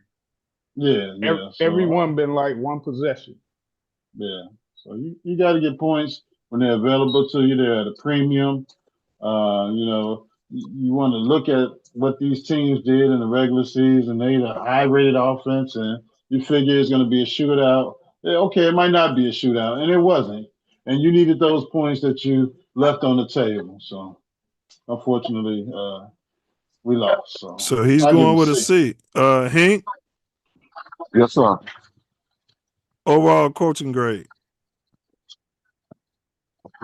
Yeah, the only thing about it, man, that offense really hurt us. Hank I'm gonna hates go the with a C. he hates I'm Caleb. gonna go with a C minus, man. Yeah, I'm gonna go with a C overall for my coaching grade. I'm gonna go with a C. All right, let's grade Caleb. Grade that quarterback. Grade that boy. Start with you, Hugo. Y'all don't have to wax poetic. Just give me a grade with Caleb. What grade you giving Caleb for that game? I give him a C, C minus. C minus or a C? Yeah, C minus. 3 interceptions. So he made some throws, man. You know what I Yeah. mean? Like I said, they were 9 for 19 on third down, so that's good. So you got to put the coaching on top of him as well. But he got No, to work. we're just grading. We He just got grading him in a vacuum. yeah. C minus. C minus. All Three right. interceptions. Diesel. Caleb C, Williams. a C. Because all them interceptions, well, I know one of them wasn't on him, but yeah, a C. Because they, not doing. It's the same. It's the same screenplay or the script of the movie. They don't do anything on offense until it's disaster time. Then they start doing stuff on offense, and I You just talking about think that Caleb? yeah, I'm talking about Caleb. Whether it's the You calling him they? coach's fault, You're saying he's a they them? What's his pronoun? whatever English teacher. I mean, I don't Okay, know. You keep I mean saying they, whatever so Okay, maybe well that's a it's a team. subliminal, maybe Well, maybe that's subconsciously. the whole offense. You know that I'm saying, but Yeah, but we're focused um, on Caleb. well, I'm focused on Caleb, but they got a lot of damn drops. So Caleb throwing them the ball and they dropping it. Right, So but you're I gonna give him a grade C. Caleb if you feel You like you give your fucking grade, I no. give What I'm mine. You saying tell is, me if you yours. feel like the drops, don't count those drops against him. Grade Caleb. I said Why a is that so C. hard to do? I said a C. You grade your All right, shit. but I now grade mine. you're talking about the drops. You're A talking about all this and C. that. I'm explaining why I'm giving them a C, but you don't like it. So you give your fucking shit in your description. I'm giving them a C. Now, I next. started this segment by saying we don't need to wax poetic. Just give a fucking grade. I I'm trying did to. I'm trying to a be. C. I'm trying to be professional here with you fucking clowns, and you A guys just C. keep You rattling keep off. fucking Don't nitpicking. bring this shit out of me, bro. All right, You keep nitpicking. everybody's You do that to your waxing own poetically. shit. Blah blah blah blah blah. All right, All well, I'm gonna right, do that shit while you giving your shit. I'm gonna I'm interrupt you watch what and I do. tell. I'm just gonna give a grade. Motherfuckers, there. Go ahead. Go ahead. All right. You wasn't like this in the military when the Navy had their. Never mind. All right. Man, you gonna I sit there bet in you your wasn't talking to faggoty your gray, CO like this. uniform. All right, Ace. Come on. Greg Caleb. Caleb Give me Williams. some fucking courtesy, His boy. performance. C minus. Looking for him to improve next year as a quarterback with his decision making in the playoffs and his regular season games. C minus. C minus. All right. Big Hink. You're usually generous with your scoring, with your grades. You know what I mean? You got that Southern hospitality. He in the Bluegrass State, coach. Oh yeah, Yeah. Kentucky. Yeah, Yes, Kentucky. sir. Yes, sir. So, what we asking for the grades on this time? Caleb. Just the quarterback. Jesus Christ. I'm gonna give him a C plus, man. Now he say Yeah, all that and give him the best grade anybody's given him. He do that all the yeah. time. I'm gonna give him a C plus because I got to give him credit when that big game where he took us into overtime. And he had the opportunity and he lived up to it. Even though they was pressuring, I still got to give him credit for that. So I can't take that away. But And he took hits, right? He was running for yeah, first yeah, downs. yeah. I mean, I, look, that But fourth he could quarter, have he been made running some, first he downs in made, the he first made some half. good Shit. decisions. He made some good decisions. He sacrificed his body. believe it or not, got a I'm couple going to of agree downs. with Hink, and I'm giving him a C plus. Yeah. This is, I told y'all I moved off JF1 after I saw that play.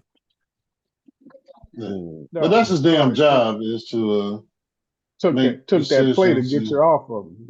Yeah, I moved off him. It took that play. Yeah, JF1 couldn't do that. No, Yeah. I don't know. Maybe with the offensive line and somebody can catch the ball. Yeah. See, there you have. Mhm. Mm. I mean, he didn't have offensive line, and he was always throwing the ball to Cole Komet. So you never know. There you go.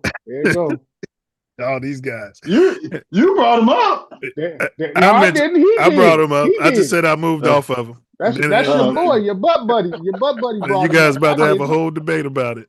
Yeah, he's gonna get mad about JF. He's like, I mean, he's done. He's gone. All right. He's been gone for 2 years. Yeah.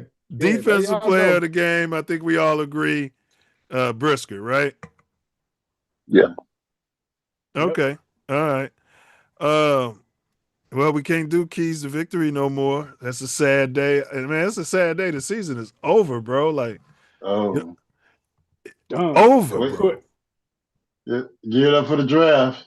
See what your buddy Poles does. Since y'all crowned him this year as him doing all these decisions. Let's see what he does when he's got to negotiate all these damn contracts. Hey, so they ran a commercial. Hard. They ran a commercial during the game when they were showing the AI. They was asking the AI about draft picks and about linebackers and which linebacker is the smartest and which linebacker is poor and stupid. And yeah, I was like, I know Brian Poe's like, sign me up for this shit. His nipples probably got hard. God damn. Hey, I don't think this guy, because Caleb comes out there after a loss, he always says, well, I didn't throw any interceptions. Right? He's not going to be able to say that these last 2 weeks. Now, how do you wait for the playoffs to start throwing interceptions is my question. Nice sweater. Kind of reminds me of something off Sesame Street. And he needs to get his nails redone. Can y'all see that? Yeah. His nails. But if he got a haircut and he got a shave. If he wears that sweater on Sesame Street, you'll be the one popping out of the garbage can. Now, what happened to the days? Hey, coach. The reason why he threw so many interceptions in the playoffs is because he didn't get a chance to throw in the damn preseason. Shit. Yeah, which me and Diesel was saying we don't mind seeing. Just let that ball. You're right, but he's coming along. You say what you want about him. This little motherfucker, he coming along. On that final throw, interception, what did you see? What did you expect to happen? He about to blame DJ Moore, who was concussed.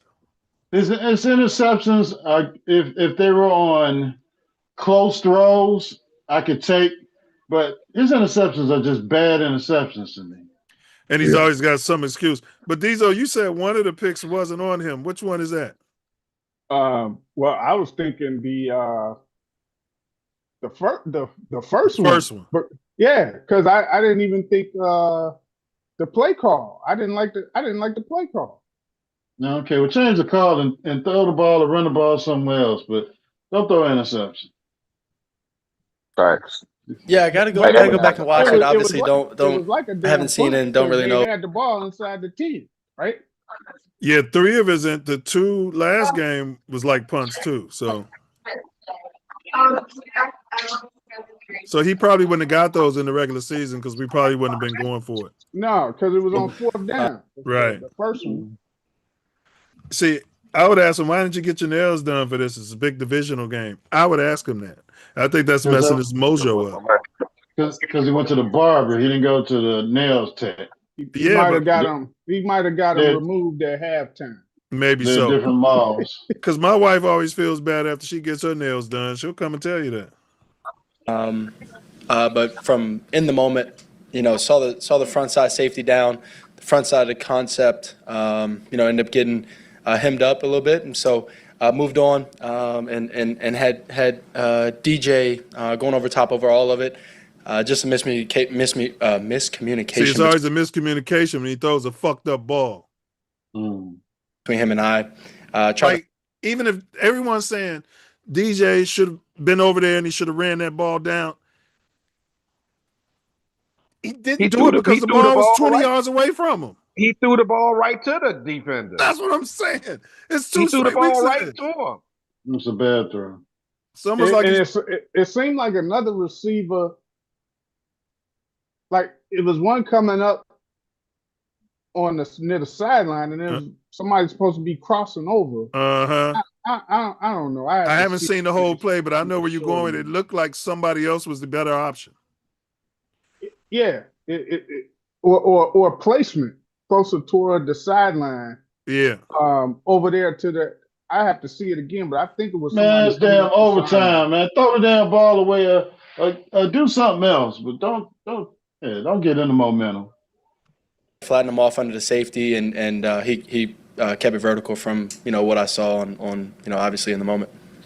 How do you describe the suddenness of this and being on this joyride and it's just over? Yeah, it's tough. Being in that locker room, the best moments is being in that locker room after games and after wins, and being with the guys that you all have a common goal. You all sacrifice family time, and things like that, and all that you sacrifice to be in this position, to be in those moments, and so it's tough, and so team and figure out how I can be better, and that's the exciting part. Hey, on the tying touchdown pass, when you are scrambling for 10+ yards back to it, what are you thinking during that time? Any idea what you're going to see when you turn? I end up getting a little bit pressure, and so try and break contain and just break angles and slow those guys down so that when I do turn around, I can Man, just say it was a lucky play. I threw a fucking Hail Mary. It ain't lucky though, man. It'd be luck if it was just like once or twice. He be doing that shit a lot, so you can't call it luck no more. Yeah, but even if it was luck, because he does it so fucking often.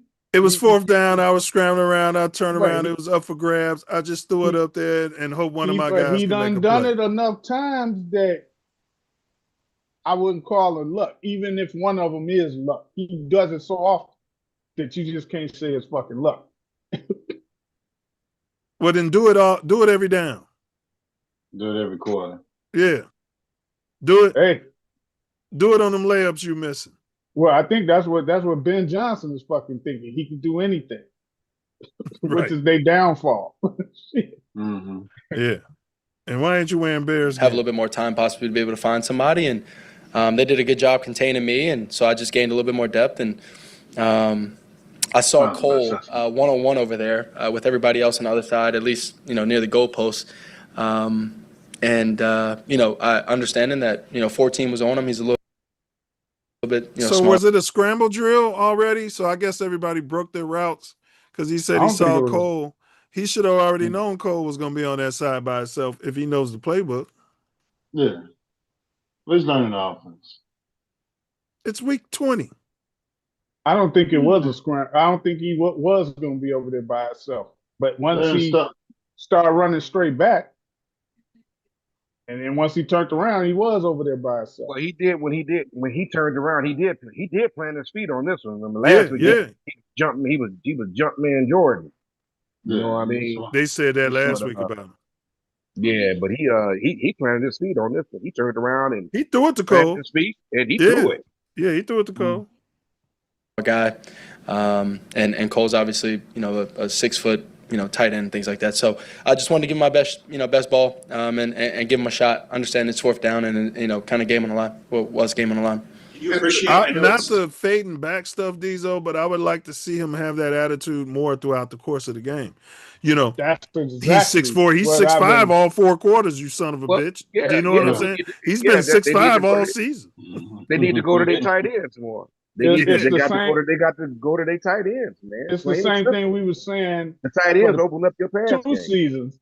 we don't mind him throwing interceptions when you're giving like one-on-ones or you're giving your players a chance to catch the ball, but a lot of times he don't throw them balls. Right.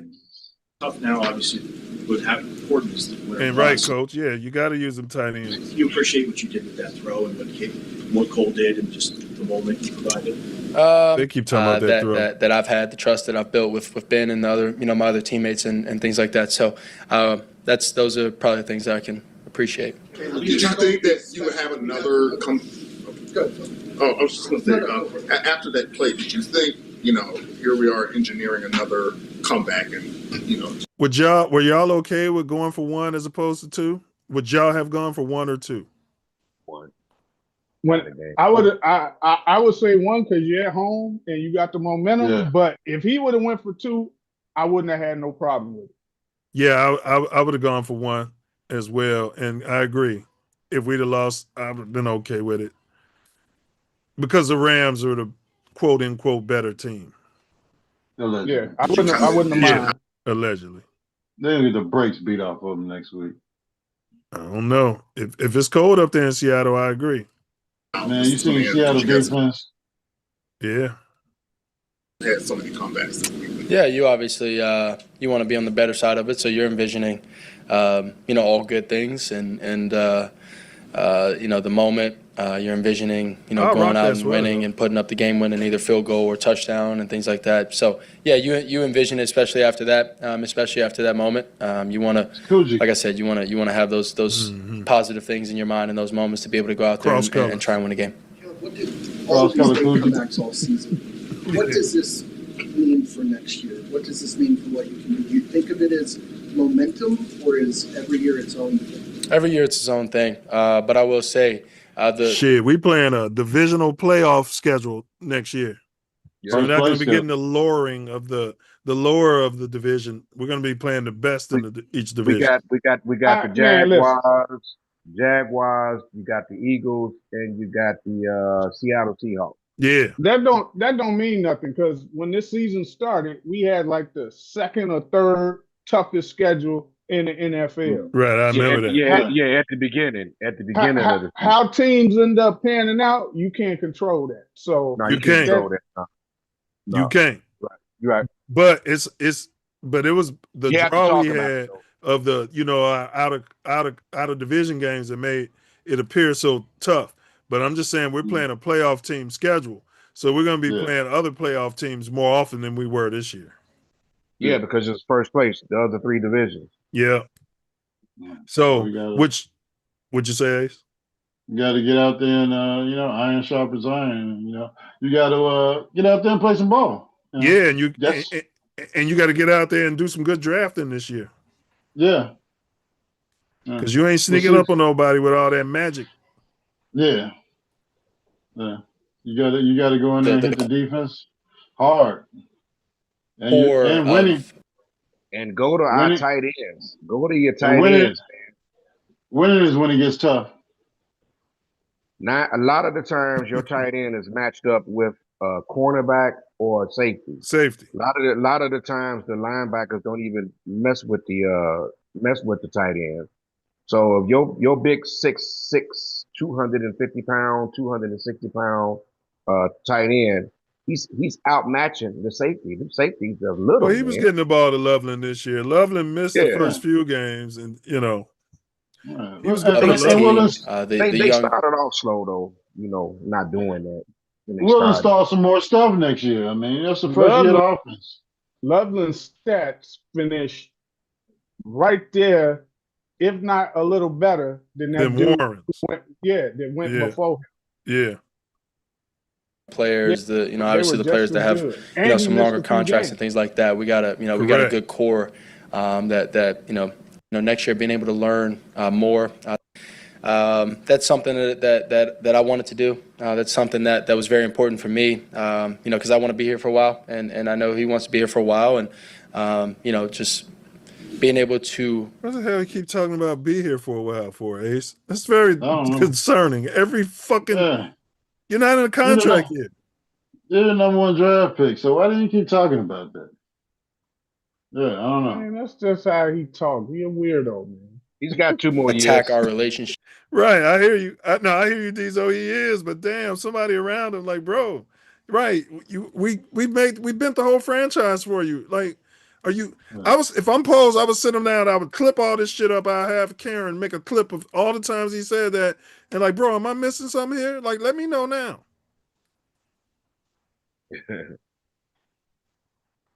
Year, being able to learn more than I did this year and keep growing, and us as a team and organization to be able to keep growing.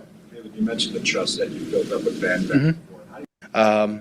Help be in this position as a team, and to be able to, be in this position many times, the good We got times. a great future with this kid. And just being able to be in the locker room with the guys that we had, and The pass rusher's arm on the first drive. yeah, ended up getting a little bit of pressure, and I got to go back and watch, but to see if I could complete it or anything like that. When he feels like it's his fault, I've noticed he's got a tail, Diesel.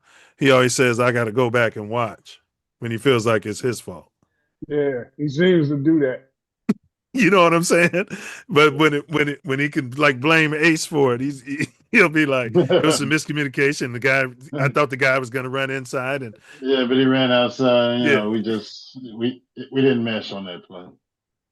it's brilliant, actually." Let's just get 2 seconds of Ben Johnson. If I was Ben, I would have broken protocol and I would have done good, better, best after this loss. Y'all disagree? No, nobody wanted to hear it. So No, I won't do that. I would have broke the protocol, man. And you know what I'm saying? we go into the off season. I got you. But yeah, Like this was house money, bro. I wasn't Yeah. even like all upset during this game. No, when they came back and scored and tied it, a sigh of relief went out of me because if we would have lost, just in regulation or whatever, but for them to come back and tie it, and I was like, okay, I'm cool with whatever may happen in OT. Of course, I'm wanting them to win, but I was like, all right. Yeah. We sealed the stamp that we are a legit team Yes. going forward. Yeah. We put the league on notice. And I For kept sure. hearing that girl, is it Jill Scott? How did you get here? We wasn't supposed to be here. No, that ain't Jill No, Scott. That's that ain't Jill what's her Scott. name? They play that at ladies' night. How did you That's get here? who was that? is it- Fantasia. Stephanie Mills? no, how did I get here? Yeah. That's I think Montel Jordan wrote that song for and he wrote it for Patti LaBelle, but he couldn't get her to sing it. And I Oh, don't she know would have if it killed was- it. What's the chick's name? Not Mickey Howard. Shania Twain. No, man, that's a country singer.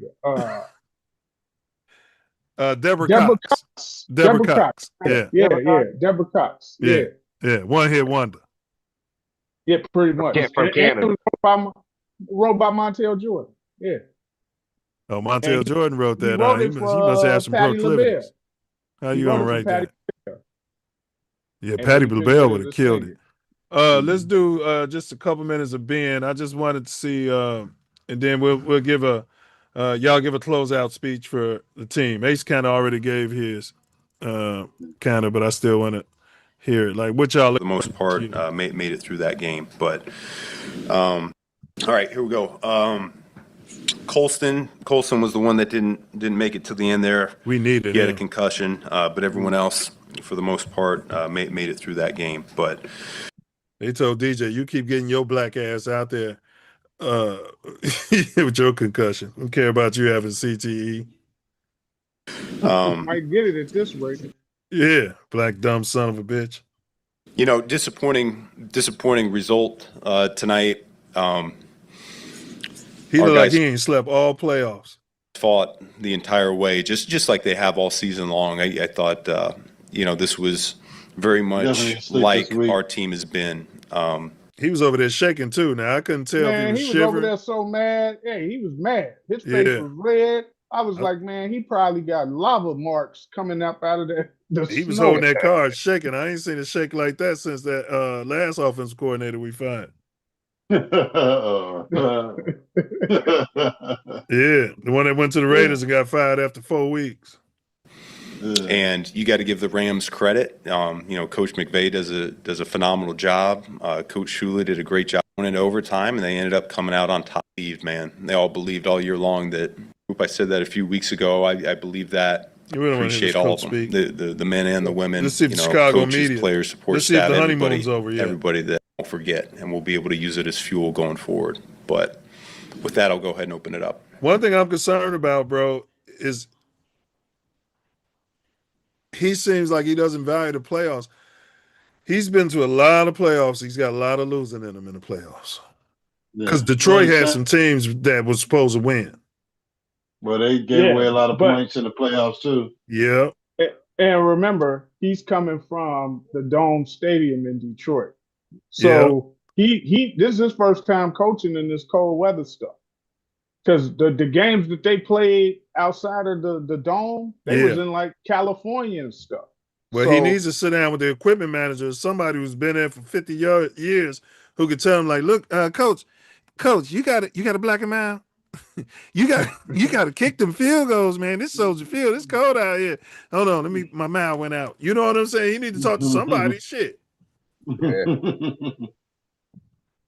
Yeah.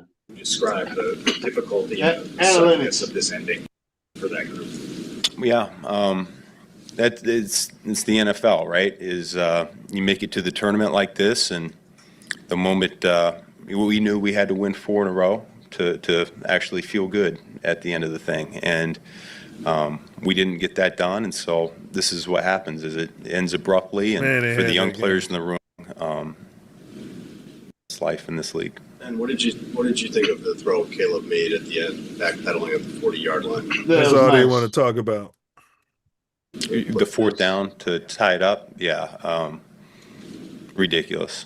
That's ridiculous. I mean, you talk about that 4th and 8 from last week, and how the 4th and 8 from last week. I thought you would have told him, "Hey, man, this play doesn't have to be that hard. I'm glad you got talent to do that, but look at this guy over here running wide open. He's running right across your face right there. It was Luther fucking Burden. He had a first down, bro. Make that throw." And he should be telling him, man, that shit you just did, I'm trying to coach that out of you. Don't you ever run your dumb black ass back like that. I'll slap that fingernail polish off your fucking hands. You hear me? There's no way they're coaching that, Diesel. No, they're not coaching it, but he's not taming them either. That's what I'm saying. He's got to have these conversations. I'll slap that polish off your fingers if you do that shit again. He's not going to take that out of him, but he's got to improve, especially in the middle of the game, mid-game. Going in the third quarter, the mid-game, they just block. And I blame Ben because he is calling the game, and he should be trying to, whatever he's calling, he should be, whether it's motivating Caleb to execute these plays or motivating the receivers who are dropping these balls. It just seems like the mid-game is like dead for us. And he's got this thing, and I agree, and he's got this thing about showing no emotion. Football's an emotional game. When they make plays, you see McVay over there shaking hands and high-fiving. Like this dude, whenever we do that, I don't agree with celebrating before the game is over. But at the same time, you're the head coach. Sometimes you got to rally that team around. I didn't see him one time rally the team and get up in somebody's face. Like sometimes we need that shit, coach. Yeah. You got to have those monumental, teachable, or playoff moments. Yeah. Yeah. Standing that was. Maybe he's doing it in the locker room. Go ahead, Ace, my bad. Especially when you're rolling with analytics and you're rolling the dice and gambling the whole damn game every game. You got to reward them when the gamble pays off. But if you're gambling the whole game and then just figuring like, oh well, they were supposed to do that because that's what we do. No. You're right, Ace. When you gamble and the defense saves your ass, you're supposed to be over there down there with the defense high-fiving them and all that shit. Exactly, bro. Exactly. I think this one was probably even another level ahead of that. But that was a concern some people had, that his personality wouldn't fit the city of Chicago. Yeah. There's some things that you just can't coach. He's got that about him. He's got a knack. He's clutch. He's He does so many good things. He's an eraser, you know. I have plenty of bad calls each and every week, and he helps make it right for me. And you know, I know he's feeling it because he does though. Yeah, he admits to this, but I never hear Caleb admit to anything bad. Yeah, he always admits to. Was that? He makes all the throws. He makes all the throws. Yeah, he got to go back. Caleb got to go back and look at the tape. You know, we didn't win and have some turnovers mixed in there, and you know he's feeling it. But he's one of those guys I'm talking about. We'll remember this feeling, you know, and he's going to be stronger for it. Did you give much consideration? So it don't sound like he blaming nobody else for them turnovers, but Caleb. Mm-hmm. Going for two there. Thought about it. Yeah, thought about it. Probably what played a little bit of a factor was, you know, our goal to go situations hadn't gone very clean. Our inside the five plan hadn't worked out quite like we had hoped. And so just felt better about taking our chances there in overtime. And what was your viewpoint on the last interception from Caleb, both through his lens and the route that you know, I'll have to see it. I stand behind the defense a little bit, so I did see space. I saw grass. And then the guy, you know, I didn't see that defender from my perspective, and so I'll have to see it. But I did think as the play was going on, I was like, oh crap, we got something. But great play by that player. Then how do you make sure that especially if you didn't see it, how do you know it's a great play by that player? Just saying something.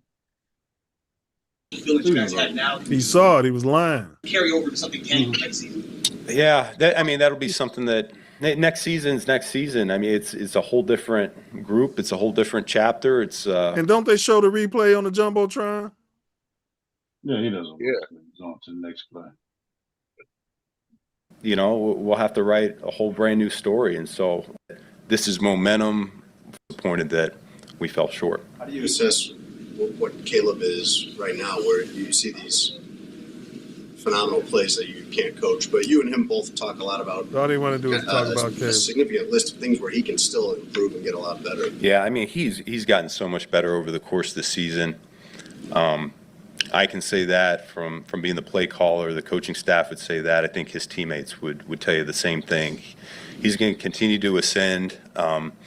His comfort level in what we were doing has gotten better each and every week. True. There's plays every week that you know, go from us talking about over the course of the week, and he just brings it to life on game day. Our damn center I'm very encouraged about where he's at. The ball and everybody jumped. I think we're going to be able to watch this tape from this first year together, and that's the shame. That's part of the shame. I mean, our defense played their tails off. They did. I thought they did a great job. That's the number one offensive football, both yards and points, and. I thought Dennis and the defensive coaching staff, they had a great plan. You know, they got weapons all over the place. Can't give up the 90-yard touchdown drives, bro. Yeah, but that's the MVP of the league. It just can't happen, man. I hear you. I listen to you say that. I lowered my grade because of that. I'm not arguing with you. I did lower my grade because of that. But also that running game is very efficient and it can wear on you. And so they pose a lot of problems, and yet our guys did a nice job taking the plan, bringing it to life. I thought they played with great emotion. I thought they played hard throughout that game, and nobody was expecting our defense to hold them 17 points at the full quarter. Nobody. Yeah. Do you feel like that was an execution issue on your guys' part, or do you feel like there was something? I said they would give up 23. Defense or some sort of mixture? I'll go back and look at that tape. I don't know that I was necessarily surprised by anything. Tape, yeah. The goal of those situations didn't go the way you wanted to. Do you feel like that was an execution issue on your guys' part, or do you feel like there was something they were doing on? Certainly had us in it the whole time. You mentioned the troubles, like the goal of those situations didn't go the way you wanted to. Do you feel like that was an execution issue? Oh, they asked him about the trouble inside the 5-yard line. Defense or some sort of mixture? I'll go back and look at that tape. I don't know that I was necessarily surprised by anything from what they were doing. But once again, they play very sound. They play violent. We've been saying that all week, particularly about their front, and they did a good job. They earned that, and we didn't. Ben, Caleb is typically careful with the ball. Is it something that the Rams were doing, or just was it kind of jitters for him, or what do you attribute it to? No, I mean, I would go back and I'll look at all 3 interceptions, but no, yeah, I thought I didn't think he had any jitters or anything like that. I thought he was the normal Caleb that I've grown accustomed to, and like I said, those guys made plays. So he's been lucky too in regards to these interceptions, y'all, because all season it's been some balls that should have been picked, and the DB would drop it. Like Caleb's been lucky. You know what I'm saying? So damn hard. Nobody can catch it. Yeah. He's been lucky, but I tell you, I watched all of these playoff games, and I've been watching a lot of these quarterbacks all season, and they be making the same kind of freaking mistakes he does, and they don't get vilified nowhere near. Oh, sexy Josh Allen had 4 freaking turnovers yesterday. Josh Allen, 4. the one for San Diego, for the Los Angeles Chargers. Justin Herbert. Drop dead gorgeous. Your boy today, CJ Stroud. He had like 4 or 5 turnovers. They kept talking about his. They kept talking about him. Stroud had 4. They kept talking about. They kept blaming him for that shit. They wasn't blaming all them drop dead gorgeous. So a lot of these quarterbacks make the same mistakes, if not worse, than what he does. He just gets vilified more. And part of that problem is because of sometimes he's inaccurate, but then also those drops, which make his completion percentage low. Mm-hmm. So it's just like a thing. But the people who watch him and see some of the stuff he does, they kind of know, and they don't really bring up those same issues that you hear just Johnny come lately pundits bring up against Caleb. So, I mean, I'm pretty sure the narrative will change a little bit more next year with his Iceman moniker and the fact that the league will be able to make more money off of him marketing wise. Mm-hmm. So, yeah, I think the narrative will start changing as soon as next season. Yeah, Ace, you like to. We're liable to have the offense. We're liable to have. I mean, we'll have Loveland, Moore, a Doomsday, Burden, Burden, balling. The Bears had a lot of rookies out there playing, man. They had a lot of rookies out there playing. Like I said, it was a good experience for them this year. Yeah, they got some good season. And they got playoff experience. Yeah. So makes a difference. I just would like to have a running back who's got breakaway speed. It's a threat to bust one. Because, our fastest back, DJ Swift, he's not necessarily a threat to just go all the way. Right. I know what you're saying. Stiff arm a motherfucker and just be gone. Right. Seattle, you see Seattle Seahawks running backs. That boy, the other boy went out. The other boy come right in there. Walker, what's his name? But the Bears had the best 1-2 punch supposedly. Yeah. Actually, the Bears had the best 1-2 punch. The best as far as yardage. Yeah, but second best. They rated them. But they only had 2 running backs over 750 yards rushing. Right. That's what I was going to say. Yeah. So second best, Diesel, but only team that had that. Because you had Walker and that light skinned dude. Number 9. What's his name? He went to UCLA. Yeah, he's pretty good. He got hurt a little bit. He got dinged up. But yeah, I mean, I just would like to have a running back that's a threat to go all the way. To put back there in our scheme. Defense. Well, you better get him in the 4th round because I'm using my first 3 draft picks on the defense. Yeah, defense definitely for sure. Defense.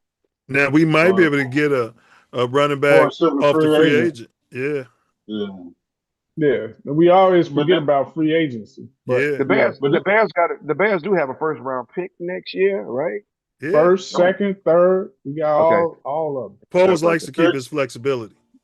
But they're not going to commit a lot of money to the running back room. No, they don't need. They don't Free have to. agency because they I got want to. Swift at the $8 Yeah, million, and Swift, they got my none Swift guy. the contract almost rookie. over, ain't it? He got 2 more years. No, he got 2 more years. That first pick, we got to get a linebacker or end. That's what I want. Yeah, we Linebacker need or trenches, end. bro. We need trenches. I want a middle linebacker bad, but when we look at every game, everybody came on here talking about how much that defensive line sucks. Yeah, just about You every gotta game get this pressure. season. We got to get pressure, man. They got to get pressure from the front four. They got to get pressure from the front four. You playing that soft cover 2 defense. You got to when you because you can't play man most of the time because a lot of these cats they burnt. Well, we got our secondary is decent if we get some pressure. It's the motherfuckers been hurt and they can't. Dennis Allen don't play a lot of zone. He ain't sitting back man in the to cover man.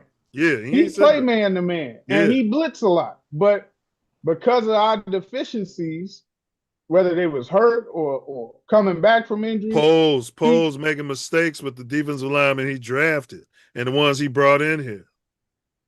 We can't overlook that. How many sacks does Sweat have this year? I like Sweat too, and Booker. I like them. You say what? Coach, you got the stats on Sweat total. Sweat probably had like 12 sacks, I think. Something like 12. But he could have had 15. They was called back for penalties or other shit.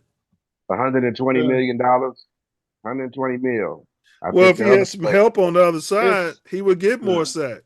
If he had a defensive tackle that was a man, he would get more sacks. Sweat is like if you ever seen 5 Deadly Venoms, and they said the 5 each got their own little things, and then they said who's the 6th one?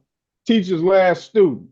They said if teacher's last student pairs with one of the other Venoms, they could beat any of them. They can beat all of them.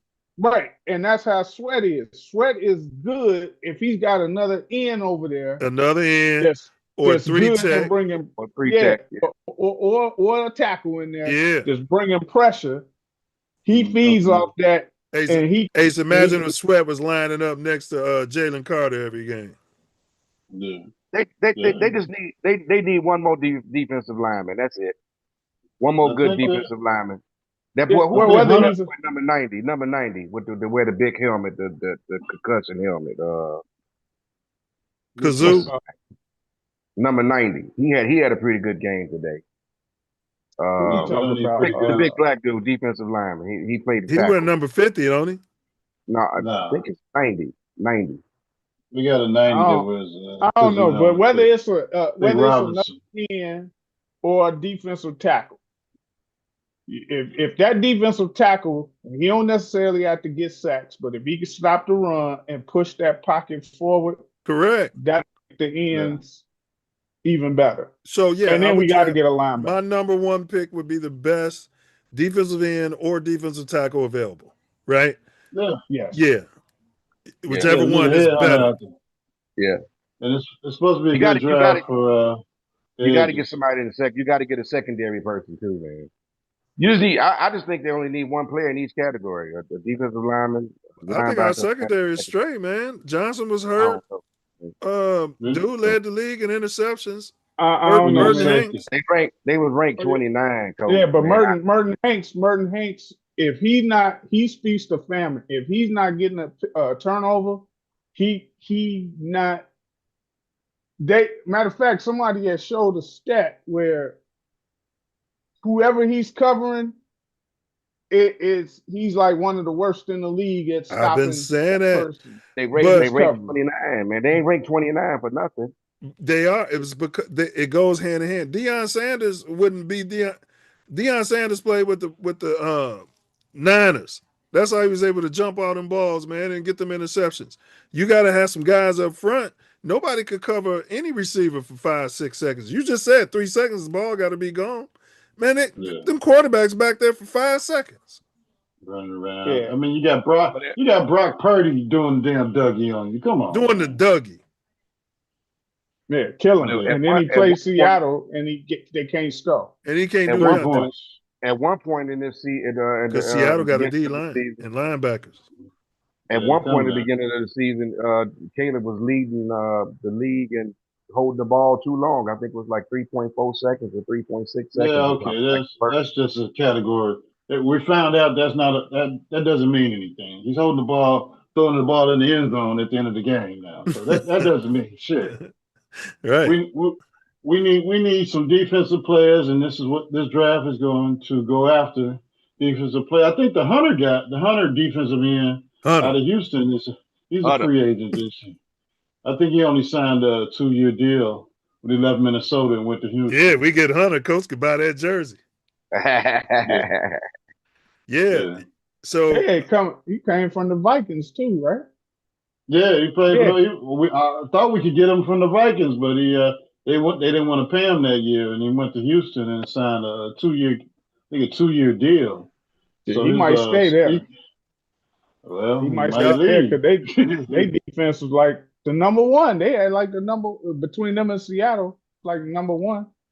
And we need a playmaker on special teams, man. I mean, I like what the guys are doing, getting us decent field position. Man, I want a Duvernay is the number 2 kick return. But he's the punt returner. That's my whole point. You need a number 1 kick returner. Yeah. You have Duvernay the number 2. Yeah. And then that main kick returner, he gonna return the punts as well because he's a threat to go to the house. Man, I would have had in a game like this, I would have had number 10, LB3 back there, bro.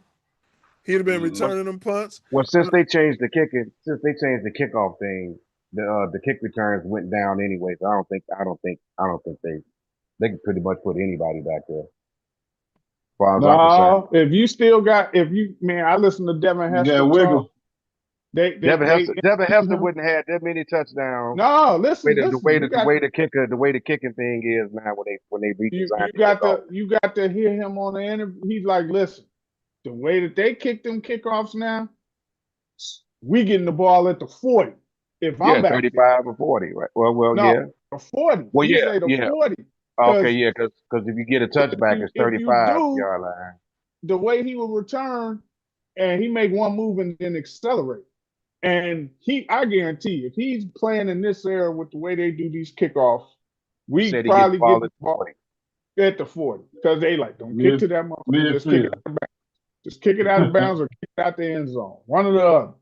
I mean, there's certain situations. Some of them punts, we could have surprised them and put Luther Burden back there. He be making people miss. Yeah, and he did some of that at Missouri, bro.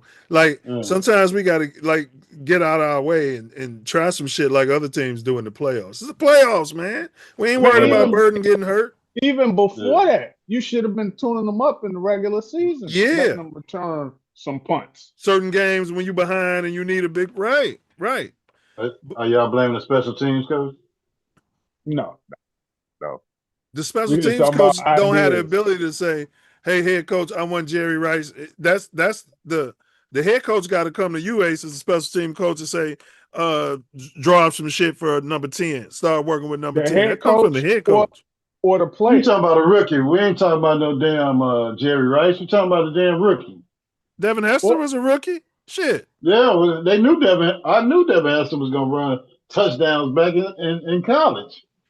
I'm saying, dude was doing this shit in college too. Yeah, well, it takes the player. A lot of times, you get the player to go to the coach and say, "Coach, put me back there to return." Yeah, Tim Brown was doing it as a rookie. Yeah, Deion Sanders was doing it. Yeah, he went and told him. These Hall of Famers. He's like, "We got a $13 million head coach. Get your black ass back there and catch some damn balls. And we need to get to the 40 to 50 damn yard line." That's all I'm saying. Hey, I want y'all to, we're going to do our final words. I want y'all to give a message to this Bears team. Give a message to the Bears team. And also anything else you want to do in your final words. I say, all right, a message to the Bears team and a message to Ryan Poles, management. All right? We'll start with you, Diesel. And then anything else for your final words. So for the Bears, for next year, we're not going to be the Washington Redskins or the Detroit Lions. You can't say Redskins no more. I'm sorry. That's racist. Oh well, no, it's not racist. It's just that they They're flipped the about script. to get the Redskins name back again, right? Yeah. Yep. But okay, so we got a racist president. We will not be the Commanders. We will not be the Lions next year. We are not like some one-hit wonder for a season. We want to make the playoffs consistently and become a good, legitimate franchise going forward. So, which leads me to the next thing, the growth and development of Caleb Williams. It needs to continue. There's things he needs to work on. There's things our receivers need to work on, and there's things that Ben Johnson definitely needs to work on, as well as your centerfold coaches, Big Dick Dennis Allen. I want to see Dennis Allen make adjustments quicker in games like he did today, which I've been saying for most of the season. And I want to see Ben Johnson make these adjustments where he quit trying to be cute at the wrong times, do some simpler things. And quite frankly, I want to see him adjust to what teams are calling earlier in games. But again, on that note, I want to see the Bears become a legitimate playoff contender. Because the only way you're going to win a Super Bowl is if you're constantly in the playoffs. And leads me to polls. I don't think he gets enough credit for the team he put together this year. And people try to get a credit to everybody else, but he gets some of the credit just like we try to give him the blame all the time. But let's see what you do moving forward with the draft and free agency and get us some legitimate, hard-hitting, ball-chasing people on defense. And quite frankly, this thing with the stadium, I don't want you to move to Gary. I don't want you to move to Indiana, period. Okay? It just, I mean, look, if you want to move to Arlington Heights or another suburb, okay. But don't move to Gary, Indiana. Well, please. The taxes and all the bullshit red tape is less in Indiana as opposed to the state of Illinois. Yeah, it's more conservative than Indiana. It's a red state. They know how to do business out there. Yeah, it's bullshit. And they want on the stadium. It's the same thing with companies. They could fund this stadium themselves, but they keep wanting money from taxpayers to help fund it. But then there's more room out there too, Devo. You know, there's more room out there. There's more room. There's more space. They talk about putting a casino. They bought a casino too. They built a casino. But they already got the land from Arlington Heights from the racetrack. It's plenty of land. Plenty of land. A lot of red tape though. Yeah, but the red tape is on the red tape is on them. Would you please let him get his final words in, Coach? We already funded the rehab of Soldier Field that they did, right? Now you want to do a new stadium. Fine and dandy. You fit the majority of that. The taxpayers shouldn't have to fit none of that. Right? Now, if you want to go and because of some tax breaks that Indiana give you, so be it, Jedi. Go ahead, press your luck. But I prefer you stay in Chicago. If you want to go to a suburb of Chicago, fine. I know Gary is a suburb of Chicago, but I don't fuck with them people in Indiana like that. I just don't. But yeah, on that note, we'll see what Kevin Warren does as far as the stadium. But no, I thought this season was a success. I thought we should have won tonight. We didn't win. The game was close. So I'm not disappointed in our turnout this year, and I'm looking forward to next year. Hey, that's well said. And we don't want a zesty dome either. Before you go, Alpha, the first one, 1222 in the chat. He said, Hank said, LOL, Diesel is crazy. I wish I would have known when he said that. Alpha said, I am a Saints fan. Big props to the Bears. They made too many mistakes. Playoff is about taking care of the ball. I mean, you could say that, but when did their mistakes come? Way on the other end of the field, right? It's true, though. Too many and mistakes. yeah, but I mean, when he says too many mistakes, are you talking the turnovers or are you talking about drop balls? There Probably are both. mistakes. Probably both. All of them. And we still had a chance to win the game.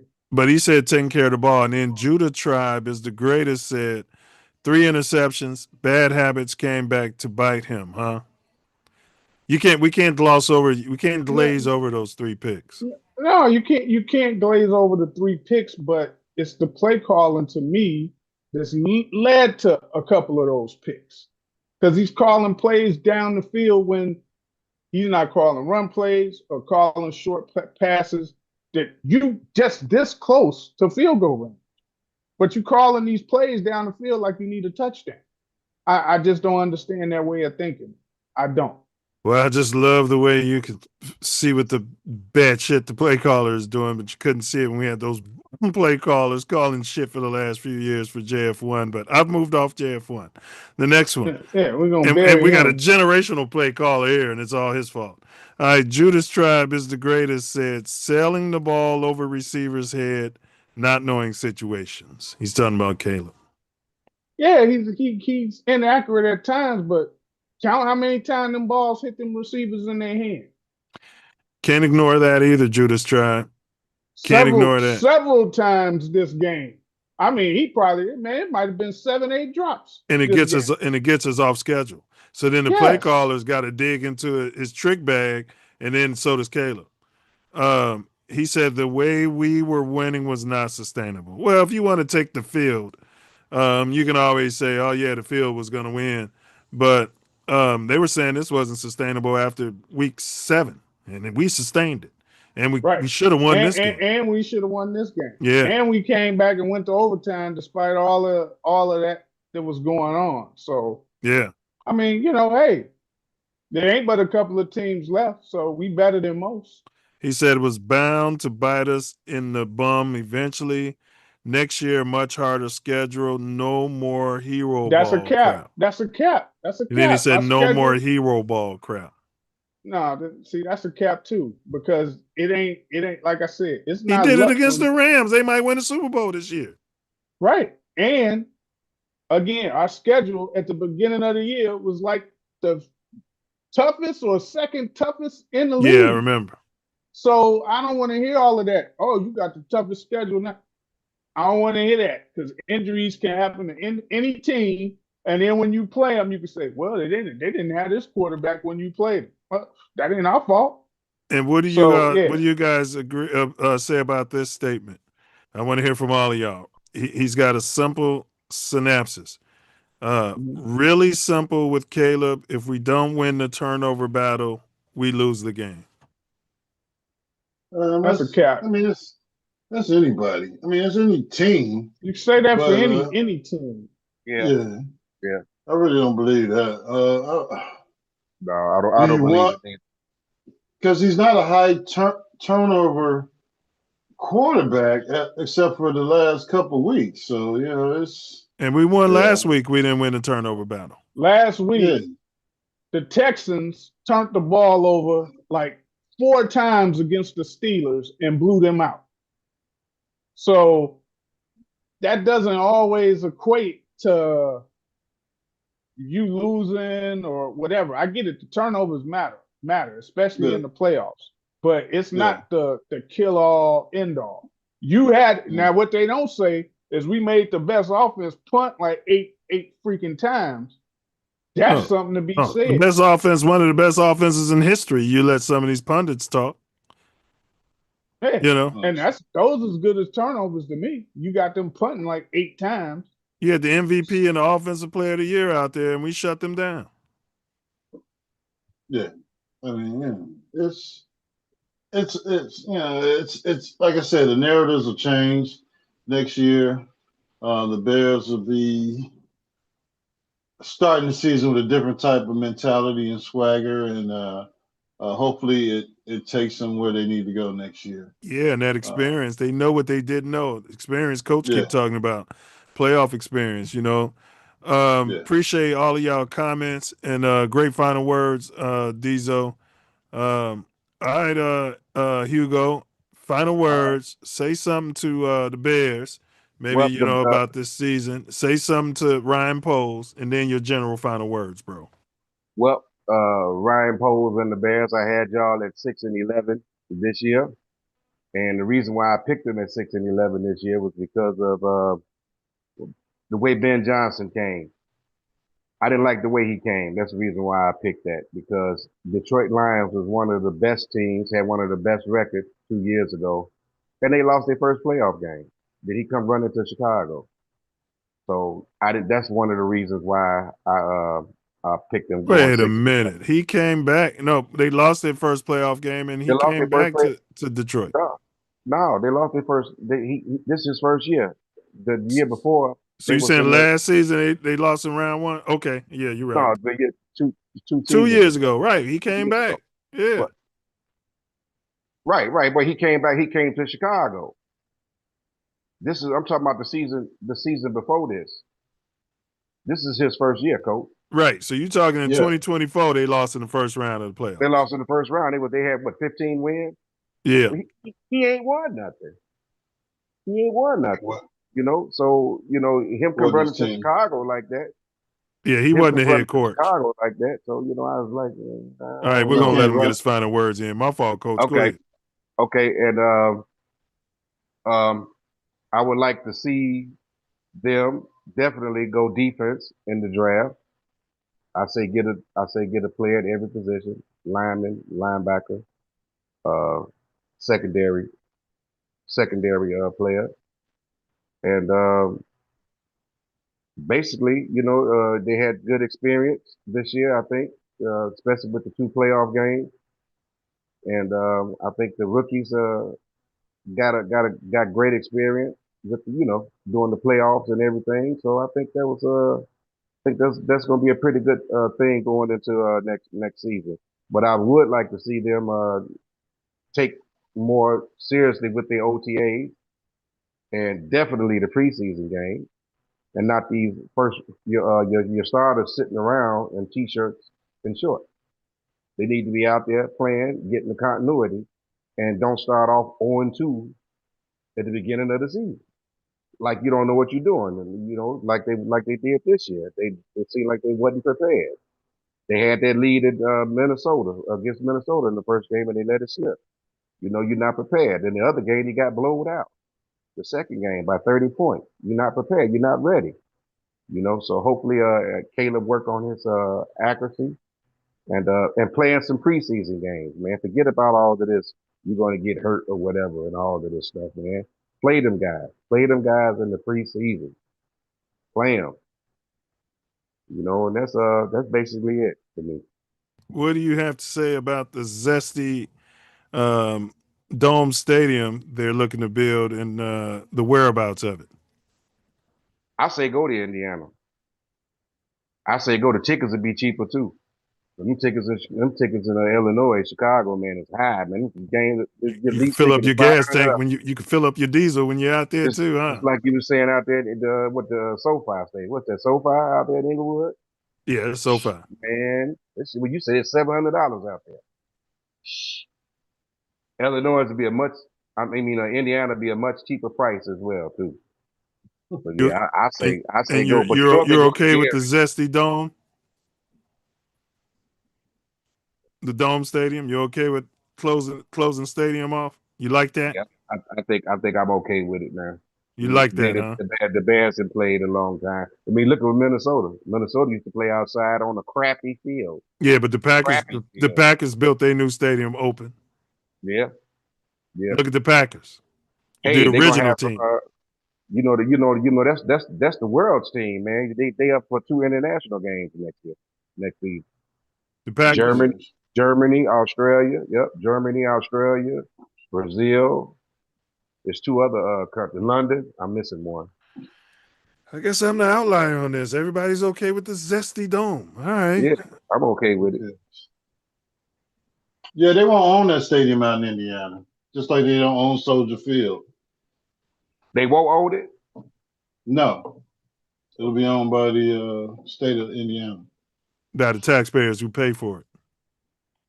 Indiana gonna have two teams: Indianapolis Colts and the Gary Grizzlies or the Hammond Bears, Chicago Bears.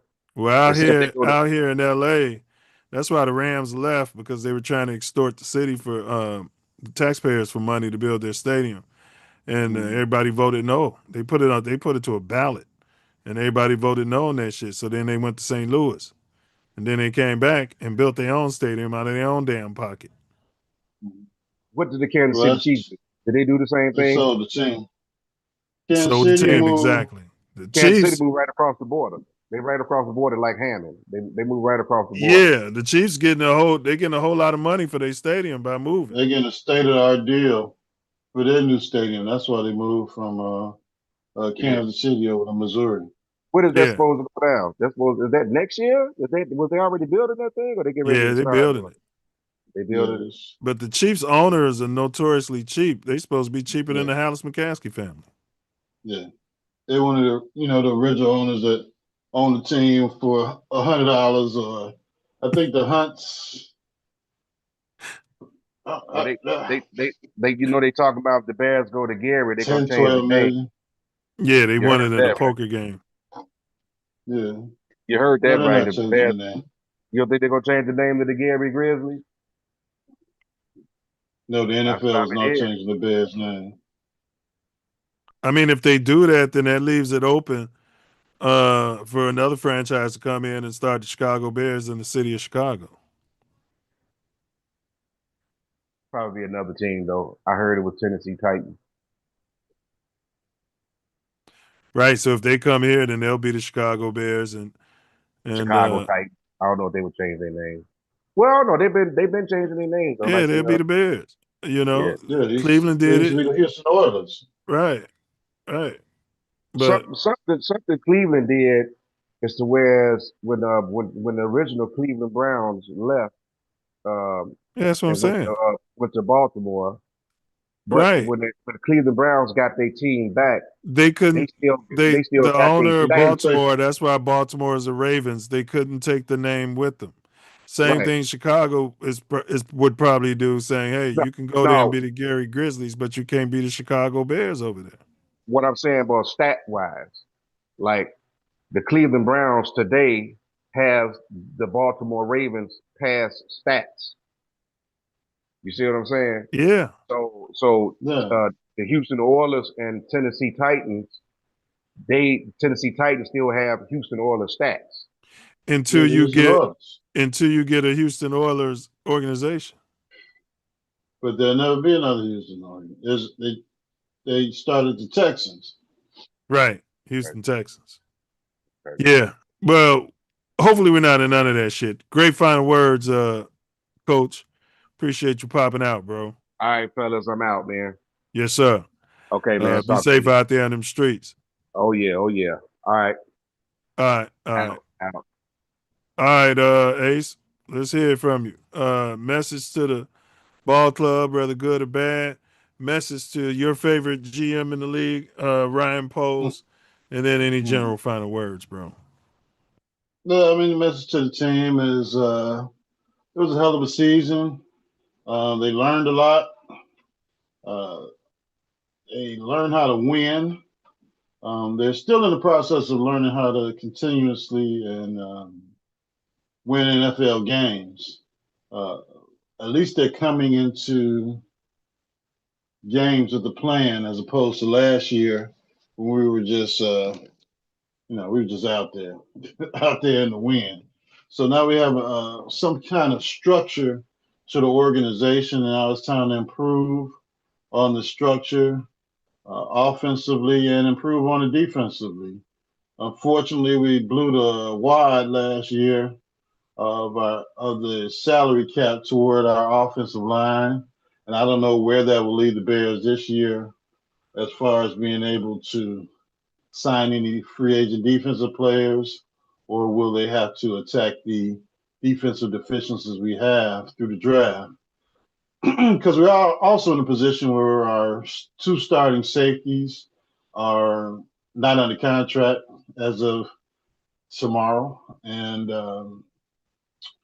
we need starting safety. One's going to the Pro Bowl, and one had a hell of a game in the playoffs, so his services are going to be warranted by other teams. So this is what your general manager said is when it gets hard, when you start winning, and you got to figure out what the hell to do to put together a team. You got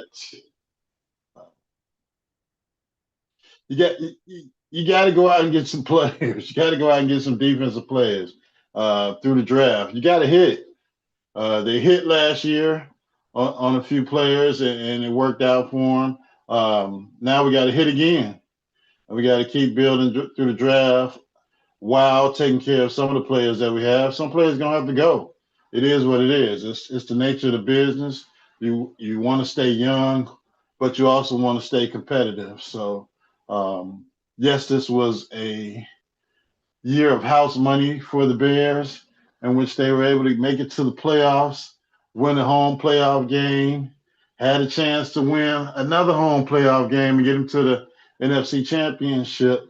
And that's part of the maturation of this team. And I think once Ben Johnson sits back and realizes that the points that he squandered at this home game that would have got him to the NFC Championship, and maybe they don't get a number 2 seed next year. Maybe they get a lower seed. Who knows? Who knows what happens?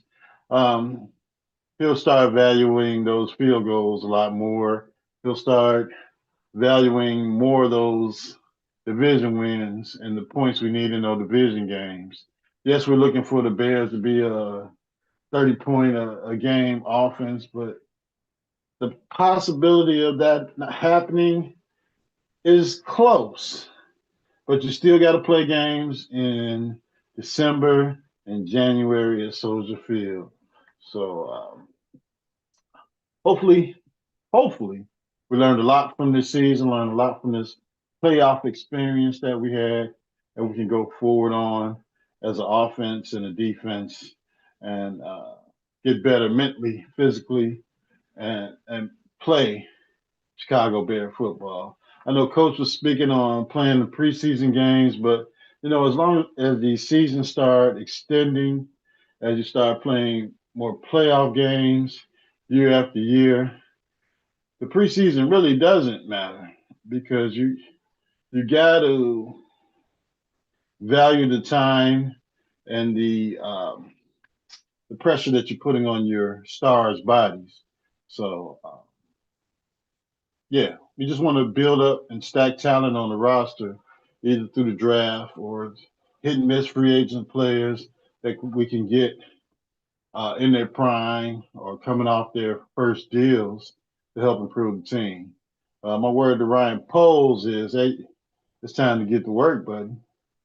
We got some our secondary is about to be decimated by the draft. By free agency. We're losing 2 safeties. I think Stevenson contract might be coming up as well. And Nashawn Wright was on a 1-year deal. You gotta get some help on that defensive line. You want it to be as inexpensive as possible, but hey, I know the salary cap makes the pot only so big, but hey, this is the job that you said you wanted, and this is the job you said you can do. So go out there and get it done.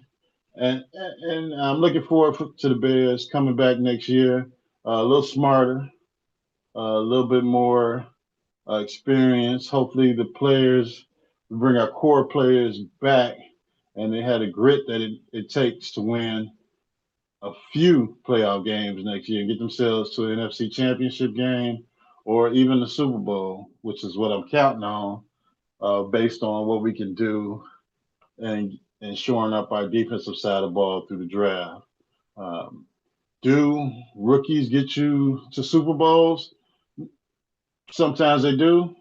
not necessarily that they don't, but you got to have a good mixture of players to get to where you need to go. And, I think with the help of Ben Johnson again in this draft, we should hopefully be able to find some players to help this team. But one thing is, Ben was able to help Coach find some offensive players in this draft. Will he be able to lend that same sort of expertise finding the defensive players that we need, or will Poles have to lean on Dennis Allen to help him in that regard? I don't know. Time will tell. But great season for the Chicago Bears. 11-6 regular season, 1-1 in the playoffs, and an opportunity to go to an NFC Championship game in year one of the Ben Johnson era is a win for me. So bear down, and hopefully we're talking about an NFC Championship or a Super Bowl run next year. I don't give a damn who's on the schedule. Bear down, FGB to the highest level of FFB. And that's my final word. Well said, bro. One thing, yeah, I think Poles will listen to Dennis Allen because he listened to him regarding like free agents and the last draft when they was bringing in some of those players. So it came out that Dennis Allen was told that, you got to deal with the ingredients we got pretty much because we're shoring up this offense. So now it looks like they're going to be shoring up this defense, to your point. Now, left tackle could be an issue because Oz got a pretty serious injury, man. And if they didn't have enough confidence in what'd you say his name is, the other left tackle we had? The free agent, the undrafted free agent. Yeah, you said his free name. Agent. Theo Benedict. Yeah. Pope Benedict. Canadian Eagle. Yeah, and if they don't have enough confidence to play him in this kind of game, then it looks like we got to have left tackle on the damn menu too. Yeah, put that on. Yeah, I think they might have just overthunked that, and just got too cute.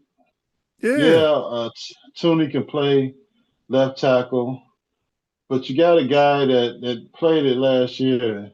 They're bringing in these stud defensive ends to go against your offense, but if you got somebody that played the position this year already, and you got a Pro Bowl left guard next to him, and you got your Pro Bowl center and your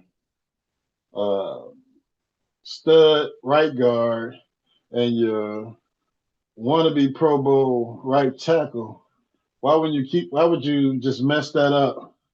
Continuity of that up when you want to go into a game running the ball and doing these run fits that you've been doing all year. Yeah. Right, and if Tooney it didn't make sense to me.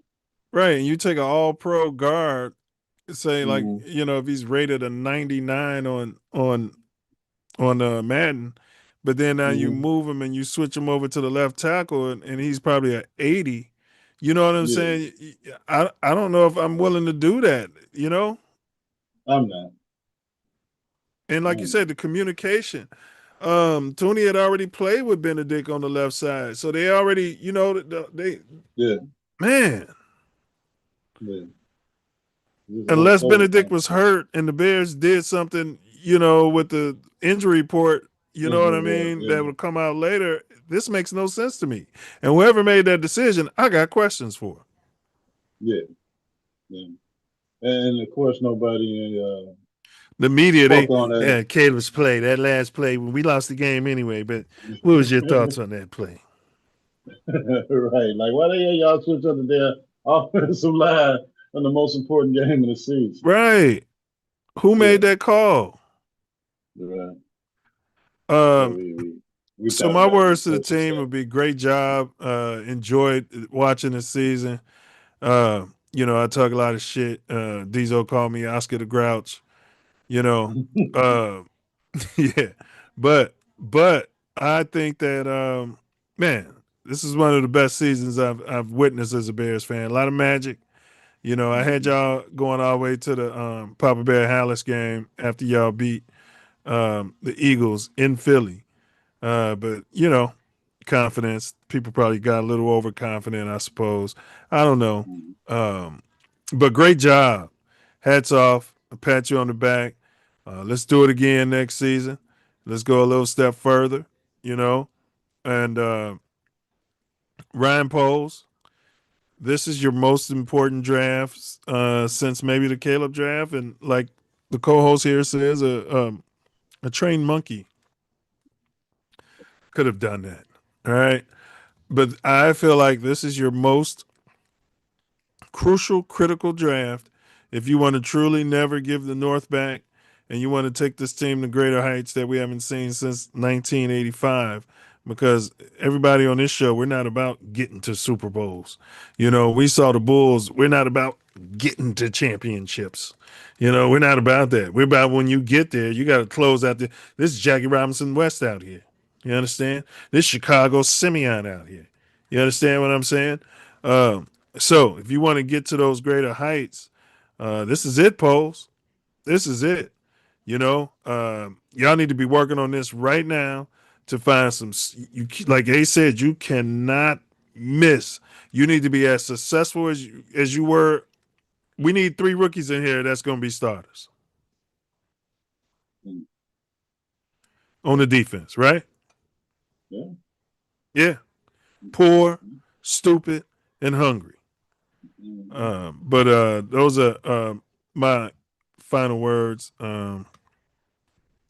So the code didn't just shape the game at Soldier. It revealed who could survive when every inch mattered. Pause. Chicago fought with the kind of defiance that has defined this franchise for generations, leaning on our defense, field position, and sheer will. The Rams countered with resilience of their own, absorbing every punch and refusing to let the moment swallow them. Dare I say McVay outcorched the hot, sexy new name Ben Johnson? By the time overtime arrived, both teams looked like they'd been through a season's worth of collisions in a single afternoon. And yet, one drive was all it took to tilt the story. The Rams found the final crease, the final spark, and walked out a Soldier with the 2017 win that felt equal parts triumph and escape. For the Bears, it's a loss that stings because we were right there. For the Rams, it's a reminder that playoff runs are built on surviving nights exactly like this. As we close the book on this divisional clash and our Bears season, the echoes of that overtime finish linger. Proof that some games don't just decide a season, they define it. Until next time, stay locked in, stay curious, stay ready for whatever the week throws at us on the field, in the political arena, and everywhere the two collide. Because this ain't just content, it's connection. And it means more because all y'all are here. Please stay locked in. We appreciate your support and enthusiasm for Mouthpiece Included, YouTube's #1 sports and politics pod. If you have any more questions or concerns and need further information, feel free to reach out to us in the comments, or if you have our 411, you know how to reach us. Stay tuned, stay passionate, bear the F down, and as always, until next time, Ace. FGB to the highest level of FFG. Man. That close. That close. Yeah, highest level of F Ebony. Yes. All right. Damn, season's over, huh, Ace? It seems like it flew by. Yeah, we got to talk about the Bulls, man. Oh, don't make me. You're gonna make me. I looked at that. Yeah. They're the 9th seed right now. He's flirting with the play-in game. Yeah, that was the same thing. The same prediction we had 3 or 4 years ago. Yeah. Yeah, ever since Ball got hurt. If he could just get his knee back and walk up the stairs. Yeah, got it back and traded him right out of here. Yeah. Now Giddy's got the soft tissue injury to the hand. Yeah. Damn. All right, Karen. Trying to trade Patrick Williams, but they say nobody has any interest in him. You think? Okay, so cut him. Make a statement. Yeah. Too much money. I mean, you're paying him anyway. He's taking a roster spot. No. You can find somebody pouring stupid in the G League. Yeah. That'll get you some rebounds at least. And a couple of dunks a game, yeah. I've been saying it for years, Ace, and y'all ain't buying it. I would have cashed out everybody on that damn roster, and both these players are available. Pookie Morant, they trying to give him away, and the big fat one at New Orleans. They down on him and blaming him for everything. Whatever you want, you can have the coach and everything. Get both these guys in here on the same team, and I'd sit them down in front of that statue where Michael Jordan is. I'd sit them down under that statue, and I'd say, this is it for y'all. You know what I'm saying? If you want one more big contract so you can eat all the McDonald's snacks you want, and so you can buy all the pistols and AR-15s and run around with the drill rappers and buy all the gold chains, this is it for y'all. I'd give them that speech. Yeah. Why not? Why not? The worst thing we can do is fall into the play-in game. Flirt with the 9th seed. That's the worst. But I tell you what, it'd be games I would be more interested in watching, and you admit you'd be more interested in watching. We have nobody I want to watch. Yeah, nobody. Some nice monsters, but yeah. Come on, bro. Nobody that makes you say, when people call you, like, man, when Jordan first came to the league, man, and my big brothers is like, man, you better start turning this shit on. I'm like, they're like, boy, yeah.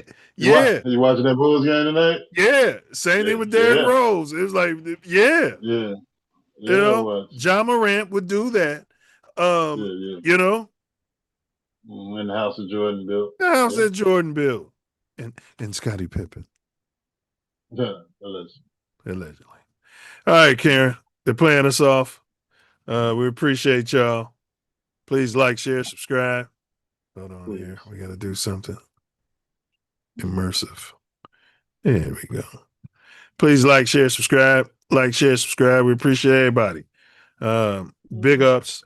We gone. Put a shovel in the ground. Breaking my heart, man. Put a shovel on the ground for that gay, that zesty ass stadium y'all built. Breaking my heart, man. Yeah. Open air. Breaking my heart. You guys gonna get your little suburban stadium and you probably have halter top night, fingernail paint night. You get your fingernails painted. I'm not going out there, man. I go watch them out of town before I go to damn out of town. All right. You find yourself sliding through, you might be in LA on Florence and Norman. Hey, homie. Hey, man, come here. You better. You might be in Chicago. Woo! Dipping down Ashland. You better. Watch your back. Check your 6. Double check that blind spot. Use that blind spot assist.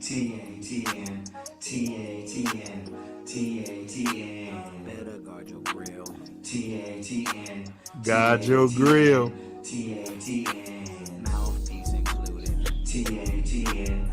Bear down.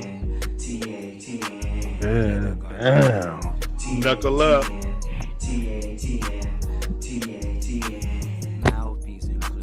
And don't forget it, baby. And don't forget to. Whatever you do, don't forget it. Like, share, subscribe. Hey, butterfly. Forget to bring your mouthpiece. For sure. Don't forget it.